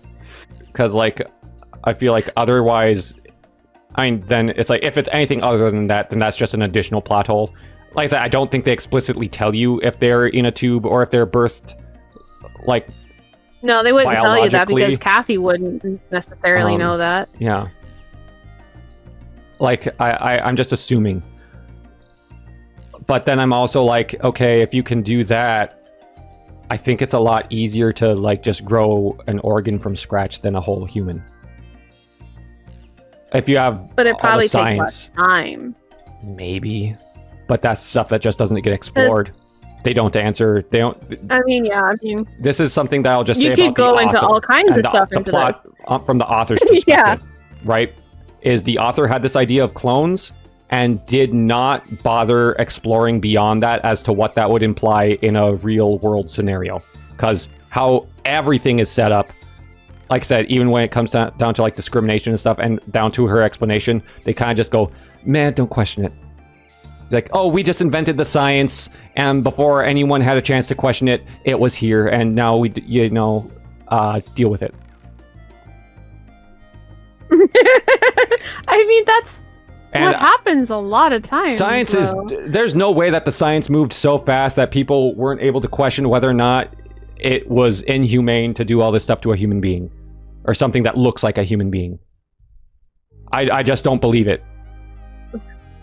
Because, like, you're going from... I don't know. 'cause I I'm don't reading know a book right now that would where do they probably exist in? disagree with you. Is it America that all this takes place, or is it like They're in Europe? England They're somewhere. in England, something like that? It's somewhere in... Goodreads says it's set in the UK. It's So, like, but it doesn't say where. While all of this is happening, UK. there's all of the stuff still talking about, like this is where actual human rights stuff starts moving through, because they talk about it going through the 70s and all that. So it's after the 70s, because the lady references going through the decades from post-World War II to the 50s, 60s, 70s and all that. And it was like, all the human rights stuff about not discriminating against people and how every single human life is valuable is taking place. And it's just like, oh, except for them, the clones. Because, Right, because and then they why? didn't Just because... consider them people. But it's the same time, too, because like the argument had to do with they don't have souls, which is a very religious thing. But at that time, also with it, that was this kind of the same argument that lots of people had against like slavery and like black people and stuff. Is just like, oh, but they're lesser human beings. Their souls are tainted. That's why their skin is black. Just like weird views like that were being actively spoken against. And it's like, if you appear human, if you're like a human, then you're a human and you're inherently valuable. And that's what was kind of the grounds that everything was moving on with like women's rights and like black rights and all that stuff. And it's just kind of a weird thing where they're just like, not the clones. Even though there's absolutely nothing to indicate that's why otherwise. they were taking the kids' art. They figured if they could that's see what they're that claiming. these are... But they've been having, Good. because we don't know exactly what year it is, right? But we've known No, they just... that- future. it's at least through the 70s, probably the 80s and stuff. And that's a lot of Well, the book was like published progress in and 2005, social so... yeah, if it's supposed to be just like this is 2005, but I don't know if it's supposed to be like in the future still, like if the dystopian tag has to do with it's like 100 years in the future beyond that yet. Like it's not really addressed. Maybe I'm forgetting It's something. never stated, but I assume... No, I tried to find it, and no, it's never stated that I could see. It's just, I think it's assumed it's somewhere in the future. I also don't feel Just like any actual human being would feel that much of a disconnect towards other people if you're interacting with them at all and observe that they are not actual human beings. That's why the teachers... Not if it is the teachers as would get so en upset. masse as it currently is. The other thing is, I don't know how they're enforcing it. Because they're like all roaming around. They're like driving in cars and stuff. And I was just like... Oh, when they're older? Yeah. And I was just like, and nobody is just like running away? And going into hiding in the woods or No, something? they're tracked. Do they have trackers? They had trackers. Okay, I must have missed that. I was I'm wondering pretty what sure, I missed maybe I'm versus making that not. up, but I'm pretty sure I don't that they had remember trackers. getting referenced. Maybe it did. I mean, it would make sense, I guess. But also, like, the amount of government funding to have this whole thing being a regular thing, if it's for everybody, impossible. That's the other issue I'm pretty sure with they it. had trackers. As you know But how they also- current I also life is think and how so, like too. health They insurance can- is a nightmare and all that stuff. You know how expensive all it would yeah. be? The cost for rearing a child into adulthood is not even worth the organs. From a government standpoint. Yeah. Which is also why I was in the saying it US, could not maybe be in the UK. a huge amount of people. This has to be such a niche, small amount of people because only the hyper rich people would be able to actually be doing this and paying for it. Well, in the UK, I'm assuming they're relatively similar. I don't think And so. then, From what as I far as, like- understand, they are a lot more. As far as like human rights and stuff goes, like especially going further into modern stuff, like England and all of them tend to be a little bit more progressive. Kind of, not really. Half and half Ish? ish.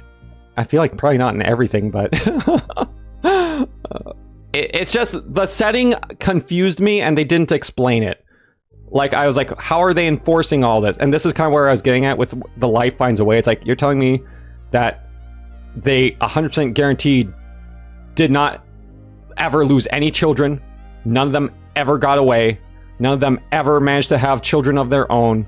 None of them, if it was like an en masse, like there's enough organs for everybody, right? Because that was kind of like, Yeah. if there was enough organs for everybody, if there's a clone for every single human on the face of the planet, then I would be like, okay, dystopian. But also if there's that many, then it's like impossible to enforce. Because armies of people, even if they're being tracked, are difficult to control. Ask the French. It's like, they're like, oh yeah, but we're gonna just hide it, keep them in secret. It's like a school full of people and there's like what, a handful of teachers that are there. I mean, in Hailsham, but in the other ones, like it's so much worse, which just leads you to believe that's like, okay, so they're strapped to a bed and they're just like starved or whatever for the entirety of their childhood going into adulthood or something. I pictured like a pig pen sort of thing where they just kind of threw food Kind of at raised them all. hold like a them pen. down every once in a while. Yeah. But the problem with that is she interacts with people that weren't from Hailsham, and although they're like, Hailsham sounds so much better, it's great. Like, tell me what was Hailsham like, and stuff like that, because they actually had like just a normal life. That was one of the things that they weren't allowed to talk about. Yeah, but like some of the donors that she cared about, talked like that, and she didn't really understand why they thought like Hailsham was like this mythical, wonderful place, because it was apparently leagues better. But they never give you even a single example about what everyone else has it like. They just tell you, oh, it's the worst, trust me. And I would have loved to see like the horrific conditions that the actual people have it, but I think the author didn't know, and so he just didn't address it. He definitely would make the reader have to fill in blanks. You have to fill in a lot of blanks to argue for what his reality is, and that's Like, I feel an issue that I have with the plot. And it kind of compounds for me too, where it's like I'm not 100% sold on characters, and I don't like super love the characters, and then I can just overlook the plot holes and stuff. But then since I wasn't 100% sold, it's like now you have a chance to sell me on the plot, but the plot is very not airtight. It's very ethereal, and be like, there are clones, you figure out how this works in dystopian post like this alternate Earth, and you just believe that nobody gives a shit except for a handful of teachers about them, and or even questions that they might have rights, despite all of the rest of at least American history kind of like pushing that forward. And Yeah. I felt, especially since it was post World War II and going out of Nazi Germany and all that, and being like trying to be more aware about atrocities with humanity, and that's kind of like a huge staple thing of post World War II. That's kind of Right. a nice checkpoint. And then being like, but what if not for just this one thing that gets introduced here, and the only excuse is, but everyone wants organs and cures to these diseases. Everyone wants to be comfortable not thinking about clones at all, but they are there. I don't know. Like I said, I felt like they needed to build the world and cement the plot more for me, for that stuff to be like, I've got a lot of questions and a lot of like hearsays or whatever. Not hearsays. Right. Speculation. Interjections, objections. And then they're just like, don't think about it. And I don't like that as an answer. Just don't think about it. Just look at Kathy and Tommy and their emotional trauma because of what I'm just telling you right now. It's one of the things where I have a golden rule, a standard that I feel like you should almost always abide by, and that is show, don't tell. And authors don't do that. And authors, it is pretty widespread that they'll just tell you things instead of actually showing you things. Like, I don't want to be told somebody loves somebody. I want you to show that this person loves somebody else by the things that they do. And words can associate it. But like, if they're like, I love you, it's like with Ruth being like, oh, I love Tommy, but she shows no love towards him at all, right? Yeah, it was all spite for her. So yeah, so it has nothing to do with it, and you know that she doesn't. And it's almost the same thing.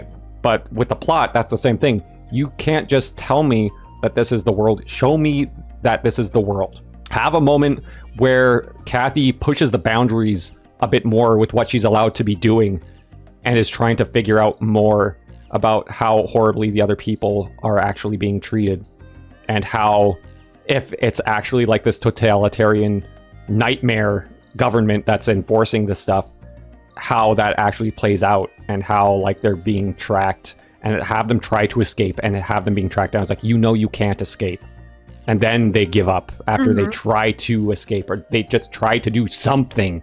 They never tried to do anything to defy their fate. And I don't think they thought to. Like I said, with the cloning process, I feel like they didn't put everything in there or something. Or maybe I'm just too fantastical with it. I don't think that's the case, because the whole point was that they have the soul and they're exactly the same as everybody else, except for maybe some of the social upbringing, right? But that's just because that's more like a social grooming thing. It's because they were isolated and all that, and they just don't really know how normal things exist.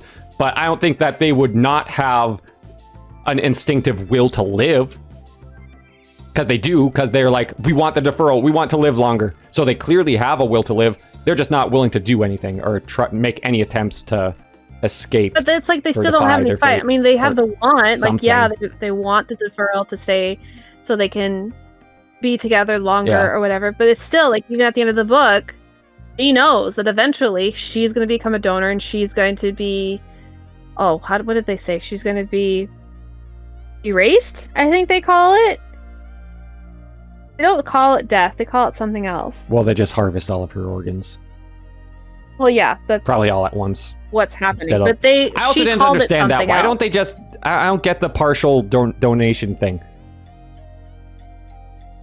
What do you mean? Maybe some people only need a cornea or something, and some person maybe only needs a skin graft, or... Well, no, because they explain that there is not a single clone who escapes.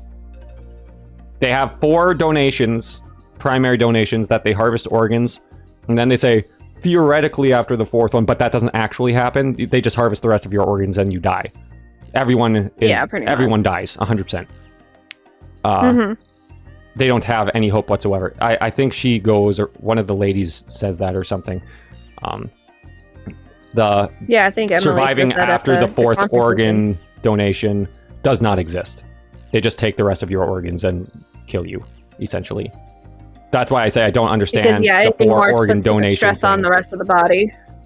I don't know why they sequentially do the 4 organs and try to keep them alive for a while, even though it's a set schedule thing. Because like it's better than that assumes that they can preserve the organs. Nice. Yeah. So you can harvest them all at the same time and just let them die. Yeah, but then whoever is the intended donor might not need it for a few more months, because like they would have months up to a year of recovery. Yeah. Depending on what needed it or whatever. So like the next donor might not need it for another year. So the best way to keep that part alive is to keep it in the person. You think that's it? That they just don't have a way of preserving the organs, and they're just like, oh, if they die after their first donation, then it just doesn't work or something? Because theoretically, too, it's like, okay, if the organ is going to be donated to somebody, and it's like, we got all these fresh organs, why would the other person who's even going into it, just like who's receiving the organs, just not get a full fresh transplant of all these nice fresh organs? Because that would be wasteful, wouldn't it, to have it only go to one person? I mean, I'm not exactly sure, but that's just another question of how the world is actually operating. How are these hospitals operating? Can they preserve the organs? Yes or no? It's like, if I assume they can actually test tube these people. An organ on ice for it's either 24 or 48 hours. But that questions the science. Dead. If you can test tube a child, you probably could have invented something to preserve an organ. or just grow an organ from scratch. And that's another question that I have about the world and what the actual technological level is. Yeah. Oh, you're gonna have a field like I day said, for the Jurassic Park. If the cloning thing is like, we just did the whole DNA thing, it's just a biological, like a genetic clone, then like the whole setup is just really dumb to begin with, because then that's just like, oh, then you're saying twins don't have souls. But if For a it's long like, time, they it didn't has think to they be like a weird, oh, that maybe that's true. Maybe they still don't in this world. That's just like a lot of people. I just learned this from a friend. Her husband like loves redheads. Like he's fascinated by redheads. I don't understand it. Okay. But she was like, "Why redheads don't have souls?" I'm like, "What are you talking about?" She's like, I "You've think never that's heard just that a- before?" that's a I'm like, meme. No. Because the ginger hate thing. It's an old thing, and I'm like, Yeah, what? it is. It's especially online. It's just an infinite meme of making fun of redheads. I don't get it. So like- whatever. It's like, listen, the worst part about them is they're a ginger, and then they're like, no, stuff like that. So that's more of a I've meme never heard culture. that before. That's just a meme culture thing. Oh, okay, that makes more sense. But yeah, for a long time, in some cultures, either like twins were a blessing or a curse. Yeah, depending maybe it on- has something to do with that. But that just kind of goes additionally on the list of unanswered theoretical questions about the world. For me. But he makes you ask, which I feel like is a good sign Well, of an author. here's what I think. Yeah, he doesn't tell you I about, disagree because his focus, I felt like, is on something else, and that's why he doesn't address the plot. And that is the more existential question, because they talk about when the teachers are talking, they talk about there's the one teacher, was her name Maria or something like that, or Emily? I can't remember which one it is. Who There's the one who's headmistress telling them about what the Emily. reality of the situation was before. That was Emily. Yeah. I'm pretty sure. Because she was telling them that, like, you're all fated to have your organs donated and stuff before, and they weren't really supposed to know. But she thought that them not knowing was like stealing from them.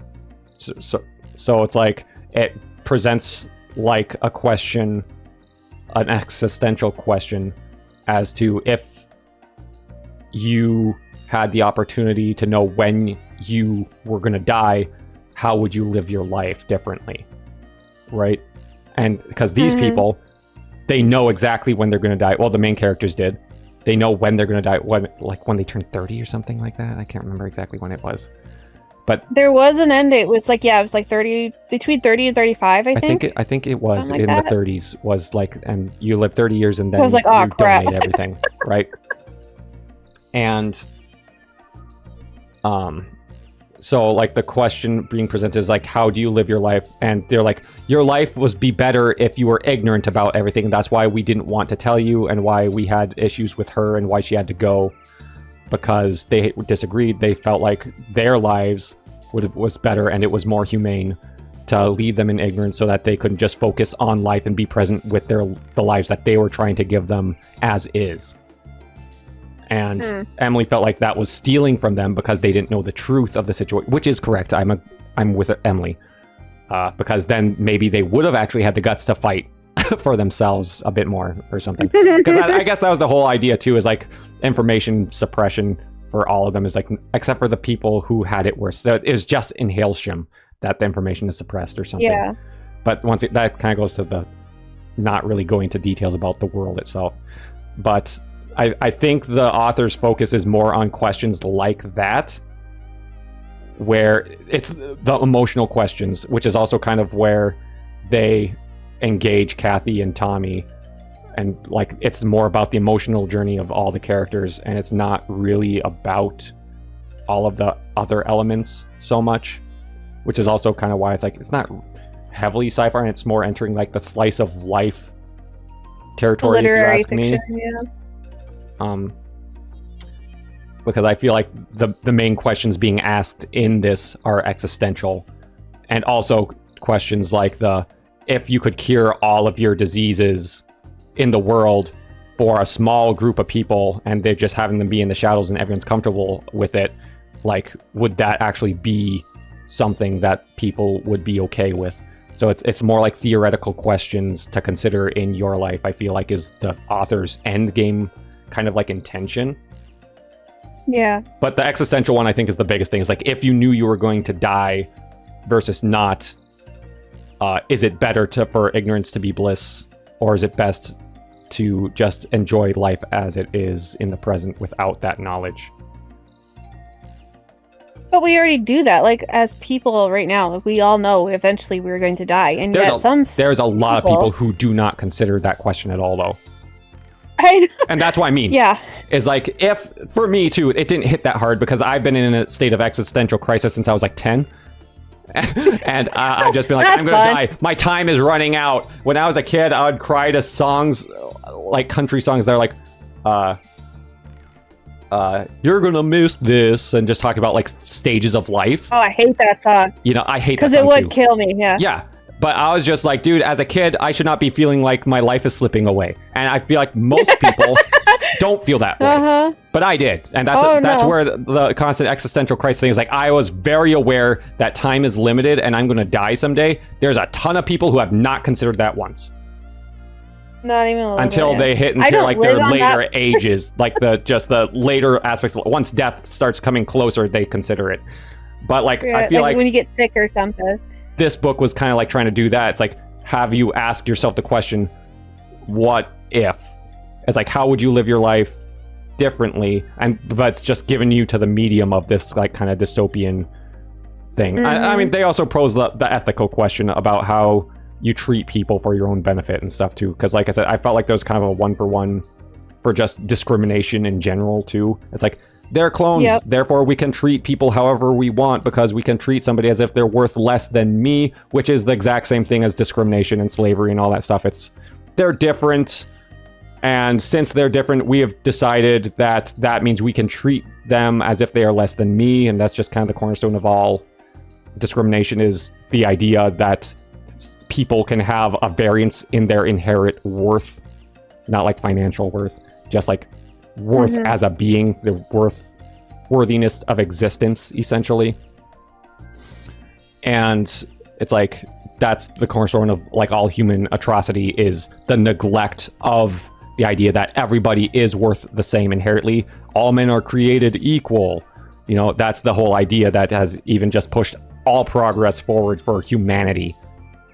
So it's like that bar, it's just an alternate look at it, because it's like, but they're clones. It's like, yeah, they're still humans. Okay, though. So I'm reading a nonfiction called The Immortal Life of Henrietta Lacks. Have you heard about that one? So she was a black woman in the 50s. And she had 5 kids, and then after the 5th one, she's like, there's something wrong. She's like, I could feel a lump like inside me. So she went and saw it, and she ended up having cervical cancer. And it was super progressive and all this stuff. So there's a lot of medical talk on there. And they're saying how she had tissue samples taken without her consent, without her knowledge or whatever. Because those tissue samples were they're already going to be biopsied to find out whatever. Oh, sure. But then also, because they are already away from her, it wasn't considered theft because it's already taken away. Oh, sure. So then the author kind of went farther with it and said how, like, after the Nuremberg trials and stuff like that, it really placed an emphasis of what defines a human. Right? So they're like, and that kind of clicked in my brain. I was like, is that why they Never Let Me Go, where they wanted the art to prove that, you know, these are people, they're not just, you know, walking organ donors or whatever. So that's what they have, quote unquote, souls. Yeah. Right. So like, they probably honestly was like, these aren't people. Like, they weren't born, they don't meet XYZ criteria or whatever in the medical field. So, I mean, like, scientifically speaking, they probably weren't considered people. A problem with that, too, though, is, like, because if the question was just about having a soul, that puts it into religious territory. Because, like... I mean, yes and no. If scientifically, there's like if they want to be like all the science progression forward type people who are inventing it, they don't believe in souls, generically speaking. Yeah. So it's like, and even when it comes like, to the arguments of discrimination, it doesn't have anything to do with it, because like religious arguments were some of the arguments that were being made against people, and it was like the scientific side that was pushing, not all of them, but like religious groups would like the same with the black people, would be like, oh, their skin is black because they don't have a soul and they're dirty or whatever. So it's like there was religious fields on the opposite, and then the science feels like they're actually just genetically human like everybody else. And genetically speaking, that would still be accurate, because otherwise you couldn't even donate the organs. And that's kind of where I'm like questioning. I don't really understand, as far as the plot goes and the world's development goes, they don't go into enough detail as to what is being believed en masse and stuff. It's just like believe that this is how it is and everyone's okay with it. But once again, and that kind of, that's what I was saying, is it kind of leads me to believe that the author's focus had very little to do with the plot, and it was more of just a mechanism to move the emotional core between the romance of the characters, and then presenting questions for the readers to talk about afterwards, which is what we're currently doing. So I think he got what he aimed to do. I think the main thing is presenting questions for people to talk about and consider. Huh? What's that? Right. In the book, they were really going into, like, so her cells are like super special. They regenerate themselves, or they replicate themselves, and they never stop. Like, her cells are still alive today. Oh, and they were taken in the 70s. Yeah, the morning wood cells or something like that. Gila cells. I forgot about that. Yeah, because the lady says that there was one situation that happened that the guy was trying to make genetically superior humans off of the cloning technology. And that was her cells that started it. Yeah, and that's... like, science was scaring the living crap out of people in, like, the late 90s. Because they didn't want to be replaced. So, like... Right, and scientists were going, like, we could be able to splice ape and man genes. And, like, okay, yeah, that'd terrify me, too. Yeah. So I forgot about that little tidbit in the world. That is an important lore event, too, because they said that there's that one scientist guy who is trying to make superior genetics to replace humanity. Right, and that actually happened. You mean people trying to do that? Yeah, I was gonna say, actually trying to do it. Yeah. They had experiments in like all of that during that time period with the ape experiments and stuff. It was Stalin's. I think it was Stalin. One of his scientist people was trying to make the ape superhuman thing. I mean, they didn't have like genetic coding or anything like that. They were just having like sperm donations from a monkey and trying to put him in a woman and be like, I bet this will work. And then this will work this time. It did not ever work. So, they did not quite understand genetics, but they were trying. Yeah, they're like, we want strong and less smart. Except for they didn't really want a super soldier as in like a superior human. They wanted someone who was dumber so that they could control and also stronger.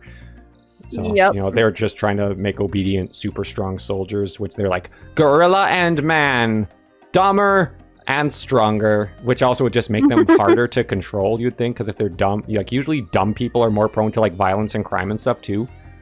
Yep. So it's like the lower the IQ, the more propensity of violence there is. So I don't really think they were knocking on the right door as far as obedience and stuff goes. Right. They were gonna worry about that later. Yeah. Like, if people are not smart, maybe we can control them. Nope, you're wrong. No. Even in Blood Meridian. Yeah. Yeah, because that's 100% true. Uh-huh. But I thought it was interesting. I do feel like probably like the awards and stuff come into play because a lot of people do like conversation topics being brought up when it comes to books, I feel like. And they're like, oh, this is important. There's a lot. But then, like I said, that for me I don't really count that as it's not really an enjoyable reading experience because you could just pose the question without the book. It's just a vehicle to pose a question and make people talk about it, which can like make it something important and whatnot and like have impact, but it doesn't necessarily make it an enjoyable read. Or no, but it does, like you said, it does even. get people talking though. Yeah, it has a function, but, Like but as far as my considerations for heaven or hell, though, it doesn't help. If you cause me to talk about something, especially in a case like this, where it's like I've already questioned existential topics and ethical questions and stuff like that heavily, it hasn't really done anything for me. I can understand how it would, but also as far as just like art and just storytelling goes, it's less of a story to me as more of it's like you just want to ask this question and try to make other people empathize and ask this question almost like as a metaphor or something like that. And that's kind of how I felt about the book, which is kind of why it's at 3 stars for me. Yeah, that's fair. I did enjoy moments though. Like I said, I enjoyed some of the moments when Ruth was being a bitch. I was a solid 3 until that ending hit, and I was just like, whoa. Yeah, it elevated for it. a second. Because also, like, okay, debatably, if it did not like pivot to doing all those things that I was just saying that I feel like it's doing, I probably would have had it like as if it didn't do that, it probably would have been like a 2 and a half, something like that for me, because I was like up until that point I was so bored. But that was also one of the things that I felt like it would hit home for me more. Was like if I was really empathizing and enjoying the characters and their day-to-day lives and interactions and stuff, then I feel like it might have hit me a bit more too. But since I didn't, you know, that stole away from the questions. It stole it from it for me anyway. Because there was also another question that it would bring up too. This was something else that got brought up when I was talking to my sister about the plot, because I was ranting a couple times as to how boring it was, and then by the end I had to explain some things. Right, I was like, I had to just talk about it before the podcast a little bit. It was like it felt like the question would be more interesting and more like it was a more interesting question to pose. It was like if for these donations you had the option to like volunteer or something, to have like 30 years of like this perfectly catered to you life of like all this fulfillment and being able to do whatever you wanted, and then by the end of the 30 years you just donate your organs, would you do it? And I thought like that was an interesting question, because it was like, okay, so in Hailstrom, that's basically all their goal was. Well, they mentioned as kind of a side goal of proving that they have souls, but it was also like, we tried to give you a good 30 years. It's a good life, and we like everything was good. You didn't have to worry about food and shelter and all this stuff. But then you died after 30 years or whatever their cutoff period is. And so it's like, that's an interesting question too. It's like, but that goes back to the if you knew that you were going to die thing too. Like if you had the choice of having a fulfilling good life for 30 years compared to like, I mean, I feel like I felt less empathy for them and their lives than I do for some like hyper poverty people that just exist in reality. Because I was just like, yeah, y'all have had a lot more opportunities and experiences than most of the people that I know up until, the horrific end. So it's, I've made it like, hard to feel super bad also for some of them. It's like, it's strict and I'm outside the real world. It's like, yeah, but your experiences weren't that much more restricted, honestly. Yeah, but at least like the death thing is the only real bad thing. I know, but and also like it's the finality of it all though too. Like, sure, but like there's nothing they can do. Like at this point, like they're done. At least if like I would have liked to see them try to run away. Extreme poverty stricken, there is a chance. You're always going after that chance. I guess. It kind of rolls into like, I feel like the whole society worth question though. It's like, because like how much of a chance do people... Society can go screw himself half the time. Yeah. But that's the whole point of the book, though, too, is societal questionings. Yeah. But it's what made it so sad, though, because it was just so. This is it. We're done now. Yeah, for the end like punch, but for like Tommy and her, for the emotional core. But that's like the actual story elements, and like I said, I wasn't bought into the actual story elements and like the emotional elements for the characters. Like I wasn't into Kathy. Well, not. I don't mean like into Kathy, but like I wasn't emotionally like yay Kathy at any point in the book. Like that was the best moment that she had was at the end. But I need to care about her before that. Like, I didn't cry or anything either. So I was like, oh. I got darn close. Like, I didn't, but I got close. I don't know why, but that stupid ending. Well, because, like, at that point, it's like, okay. Well, for me, I felt like it was the strongest thing was, like, oh, they actually want something finally in their lives, and now they're going to die. And now they can't. So it's like, oh, it took you 30 years to figure out that you actually want something, and then you died. I guess that's kind of sad. But, like, she didn't have to yet. She was offered another year of caring. Yeah. Before she... I mean, I probably would... She volunteered. If you had absolutely no other choice, like, I probably... That's probably the correct choice still. Like, why would do their work? I mean, she had why give left. them more work? Was... If you know the truth... Like, her people were already all dead, so, like... If you know the truth, have a spine, though. Try. They're not bred to have a spine. I guess. It could be a self-defeat. I just, like I said, I think it's the will to live and the whole life to find a way thing, unless... But, because, like, they never say that there's... Oh, we genetically coded you to not have a will to live. The whole idea was that there is no difference. They just were test tubes at the start or whatever, at like the literal start of their lives. After that, they have souls and they're exactly the same as everyone else. It's just how they were raised. They're kind of raised to not try and avoid having them question things and whatnot. But like, they've shown that they can be like rebellious and stuff and do things that they're explicitly told not to do and be places that they felt like they shouldn't be. So it's like all of a sudden just trying to fight to hold on to stuff when you actually finally have a shred of caring is off the table because there's no chance. It's just very apathetic and defeated, and like that's fine. People are like that, you know. People get defeated and stuff, but it is kind of just. I mean, I guess that's where it's depressing is because she just gives up. Right, she feels like she's got nothing left. Yeah. It's so sad, that ending. I still, like, I finished it like a week or two ago. It's definitely not a satisfying ending. It's, like, it's not. That leads me to... But that also, like I said, it leads me to question it, too. Because I was just like... at the very, very end, was your goal just to try to be nihilistic? And just to be edgy? Or... Like, I'm fine with things being tragedies. Obviously, I read Blood Meridian. But I actually... And also, like, going into Arcane, there's a decent amount of, like, tragedy in it. And I'm there for it. I've heard it will make you cry. I'm there for it. Even if at, like, the end of the movie, it's not, like, a positive note. I'm okay with movies not ending on a positive note. But, like, it's got to still be good. And I was like, I felt like this whole thing, it's like you're going through this story. It's like, yeah, you want something to happen. And it felt like just denying the reader any sense of any hope. First off, it's like, I don't buy it unless you prove to me that there actually isn't hope, which goes back to the plot and the world building.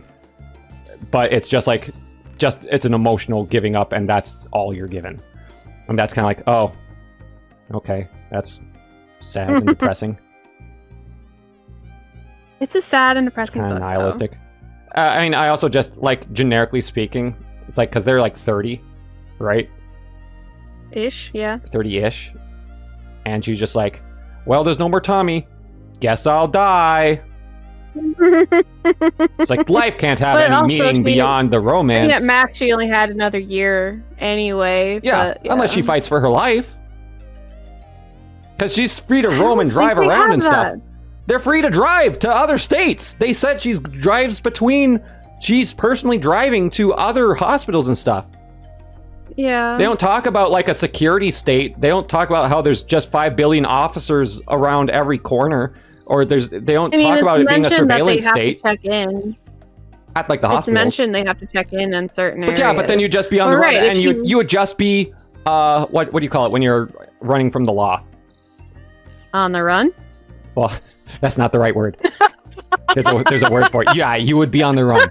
On the lam? Fugitive. That one too. A fugitive of the law.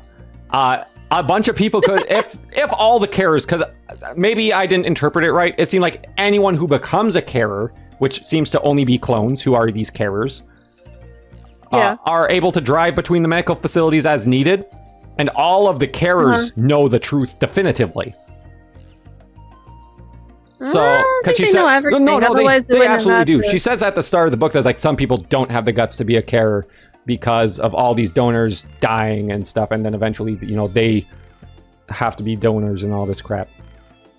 But they didn't know everything. Otherwise, the revelations that they got from Emily wouldn't have been so. Maybe there is more of an informational blockage. But I thought they were the only ones in the dark because they were from Hailsham. Everyone else knew the whole scope of it. I was under the impression that everyone who wasn't from Hailsham understood everything completely because they didn't bother giving them a charade or keeping them in the dark, because why would they? And I don't think they really got into other carers, so... They just all seemed depressed and, hopeless. I mean, yeah. They were... That's how she described them. They were the worst carers. Yeah. They didn't do a very good job. Yeah, and why would they? Right, but they also, like I said, they don't show you a surveillance state or anything, and they're still driving around to other medical facilities, which once again just goes back to the show don't tell about the world and why I questioned the world a lot, and I was just like, yeah. Once again, I understand the question being posed and what you're trying to sell me, but show me it, please. Dear God, please. It would have enhanced the book a lot more if they just showed me more of the actual world, and it would have made, for me, it would have sold the emotional elements of then if she actually becomes completely hopeless, it's show me how hopeless it is before she gives up, please. And then it would be really sad to me. But it's if I have come up with 20 theories of how you might get your way out of it, then I'm and why didn't you think of that? Or at least think of something. Because if you're dumb, right, then you're probably just going to be violent and just fight against it. And if you're smart, you'd be thinking about a plan and how to take care of it tactically. There's no in between as far as I'm concerned. You might for a while, but not if you knew that you were going to die for sure. Once again, just go back to discrimination historically about I have some movie and TV show Rex that you probably like. Okay.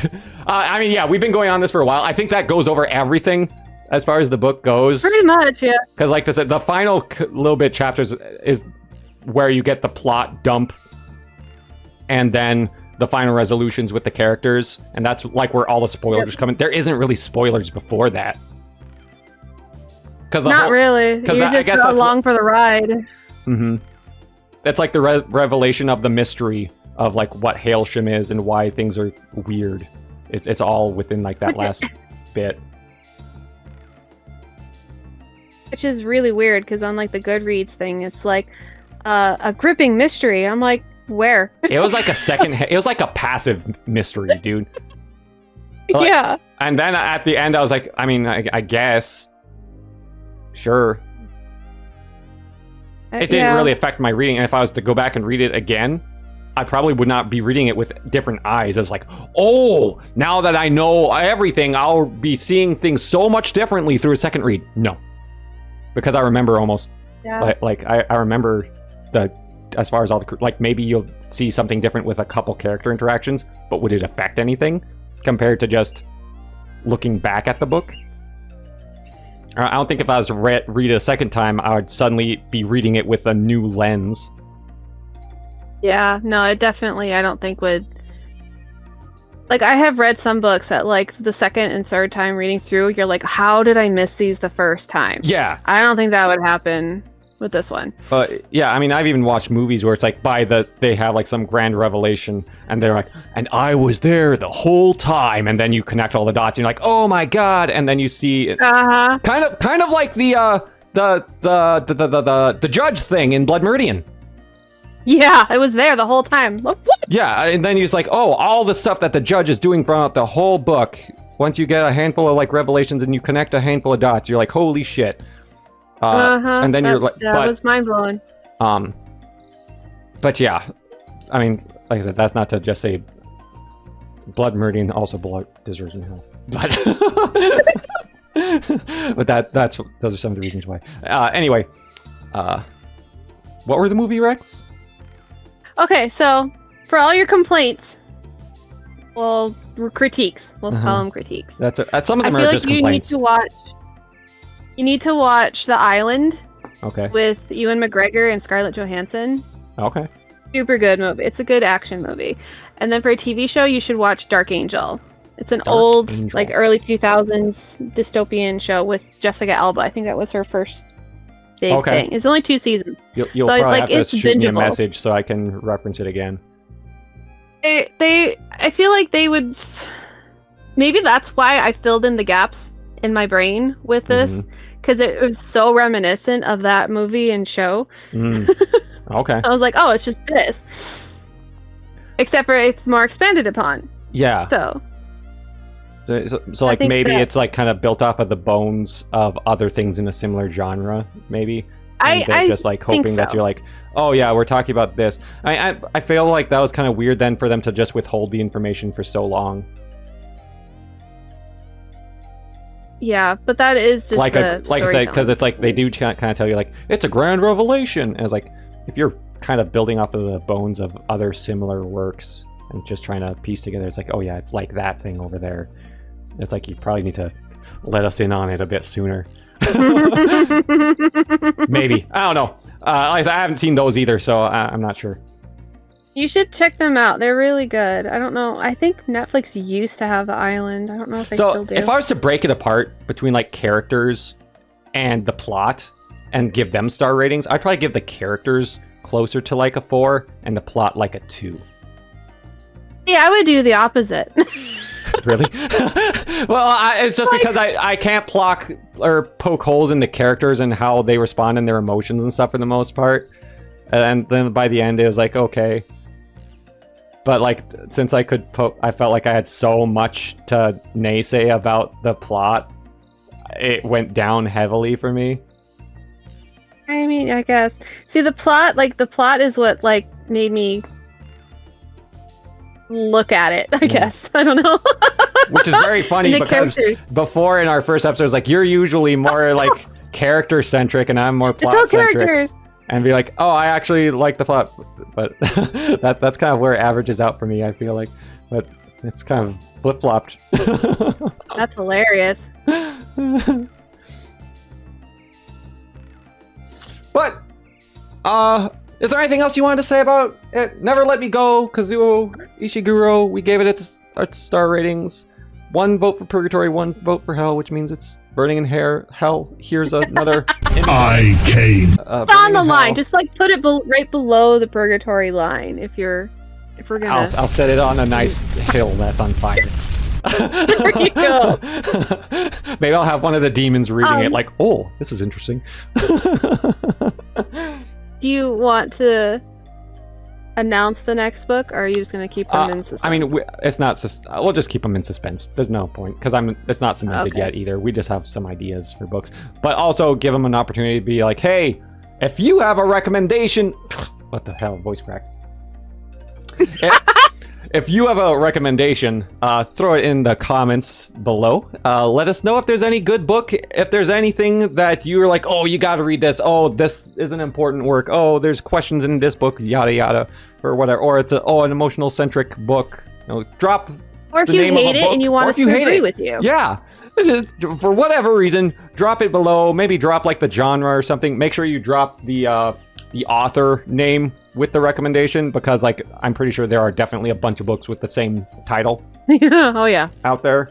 So make sure you drop the author name too, just to be safe. Let us know, and maybe you'll get picked for one of the books that we go through. But yeah, you don't get to know what the next one is yet. You'll just have to keep your eyes open, subscribe, like, go follow us on YouTube. Yeah, share it.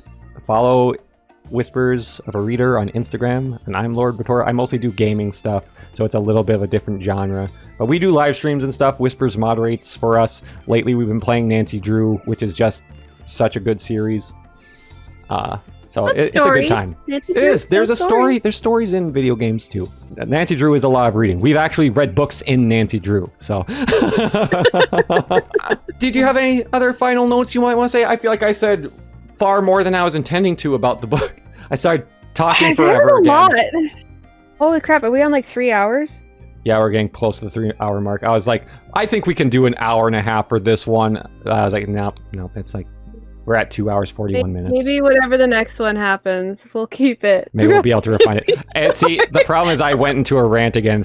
I swear, like, that's probably like the last 40 minutes was me ranting about the plot. The darn plot. The damn plot, man. Well, and like I said, I think it's still I'm done. I'm done. I need to shut up. We covered it. It's good. I talked plenty about it. But yeah, overall, like I said, 3 stars. Good job. Even if I don't like a book, even if I was to write it one, even if unless it's like AI generated garbage, which is coming out nowadays, even if you wrote a book and it was 1 star, I still think it's a worthy endeavor to write a book and get your thoughts out there and your stories out there. Even if it's like a technical thing where it's like the writing was so bad, it's still just going to develop experience, and it opens you up for the ability to have like criticism and like develop your craft and develop your skills and whatnot. So it's still, even for this was a 3-star book, so it's not even a 1-for-1 thing, but I still think it was important. I still think it's valuable, and I think it was a decent experience. Oh, absolutely. So, it's a very good book. I said even recommend bad books unless it's AI generated slop, in which case don't bother. Because good God. No, we do not support AI on this channel. There's peoples that are like literally just pumping out like 500 books a year nowadays. They're just like that's disgusting. AI generated nonsense, and it's so annoying that you're going to have to parse through that. And I'm okay with using AI as like an assistant type tool, but like for just generating a whole book, no. Your chapters, and I don't even mean like generating a chapter or like generate an action scene. It's like, no, just use it for like data gathering and like informative stuff. Oh yeah. Like make sure you're writing your book. Right. I heard Brandon Sanderson and Sarah J. Maas are really pushing to have some sort of author security, because they're the ones, I guess, that are getting. There should be a validation thing with, especially if you're going to have an actually like published book with a publisher, that they have a stamp that's like, AI was not used to write this. Something right, for sure. AI free, certified AI free, and not allowed to be used for AI. For AI, yeah. Whatever they do. You can't use it to analyze. You can't analyze the book with AI and use it to generate your models. Oh, absolutely. I fully agree. That they need a lot more regulations with that, but we're probably gonna not see that for quite a while, because yeah, they're still fighting in Hollywood over that one, so it'll be a while before it trickles down to us. We're currently dealing with people who don't really seem to care about regulation, so I think we got quite a few years. It's a little anarchy. It's fine. Yeah, we got some time before that. But that is definitely something that needs to happen, and hopefully it does. Just make sure in your recs too, don't go wrecking your AI slop. It will go to the deepest depths of hell. All of them. Just imagine it right now. In the deepest depths, every single AI book is in there. No one needs that in their life. It's fine. So, thank you all so much for watching. Thank you, everyone who listened from the start to the end. You're a trooper and during my rants, I will probably try to cut them a little shorter in post and make sure I'm not including things that I repeat points, because I have a tendency to repeat points that I've already made. I've also noticed, and I like just say the same point 3 times. And that's like, okay, really driving it. Yeah, I drive it a little too long. So we'll get this refined yet. I'm definitely aware and trying to refine. We're still learning. Yeah.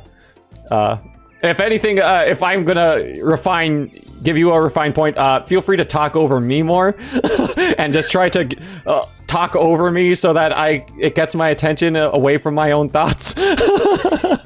I'm trying to actively not do that, but it still gets away from me. My thoughts run rampant, and then I just start spouting. They just go. they go.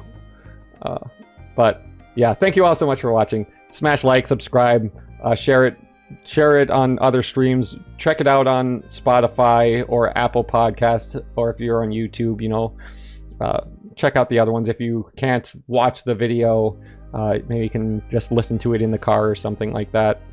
I don't know how I don't remember how Spotify works. You do positive ratings and stuff on Spotify, right? I have no idea. I think you can rate I don't people think up. I've ever rated anything. You might be I able have to. followed people. If you can, then smash like on Spotify. I'm not Yeah, sure if whatever that's it how that works. does. Whatever the positive thing is on Spotify. I have no idea. I've never tried. Or is it thumbs up? Is it like Pandora? I think it's like Pandora, where you just like thumbs up stuff. You think? Oops, Does Pandora have like a podcast thing? You think? Yes, maybe. I don't know. You might see us in multiple locations, but definitely Apple is it Apple Podcasts? Apple Podcasts. Oh, I don't have Apple. Spotify and YouTube. Those are going to be the main ones, probably. I mean, Spotify and YouTube are the biggest ones, I think, generically speaking. Yeah. I think that's all we have. This has been BookBurners. The books have been judged, and its judgment is perfect. Yes, absolutely. Do you have anything you want to say to the audience before we say goodbye? Just an emotional Stay note tuned. or something? Stay tuned. Okay. There might be some wild. I'll miss things. you guys. I have an idea for a wild podcast. Yeah? Like a different yeah. podcast or one of ours? No, like one of ours. Okay. Like I kind of mentioned I got an it idea before, for an but, ultimate podcast. Like, don't you dare advertise something else. No. No. This podcast, but for like content wise, Hell it could be wild. All right. It sounds Like, good to me. I was discussing it already with the possible guest. Oh, yeah. All right. So yeah, stay tuned. We're going to see if we can get a little special nervous, guests but and we'll stuff. see if we can get her. Yeah. So, thank you all so much. And I hope you have an excellent day, night, whatever time you're watching. Bye! Bye-bye.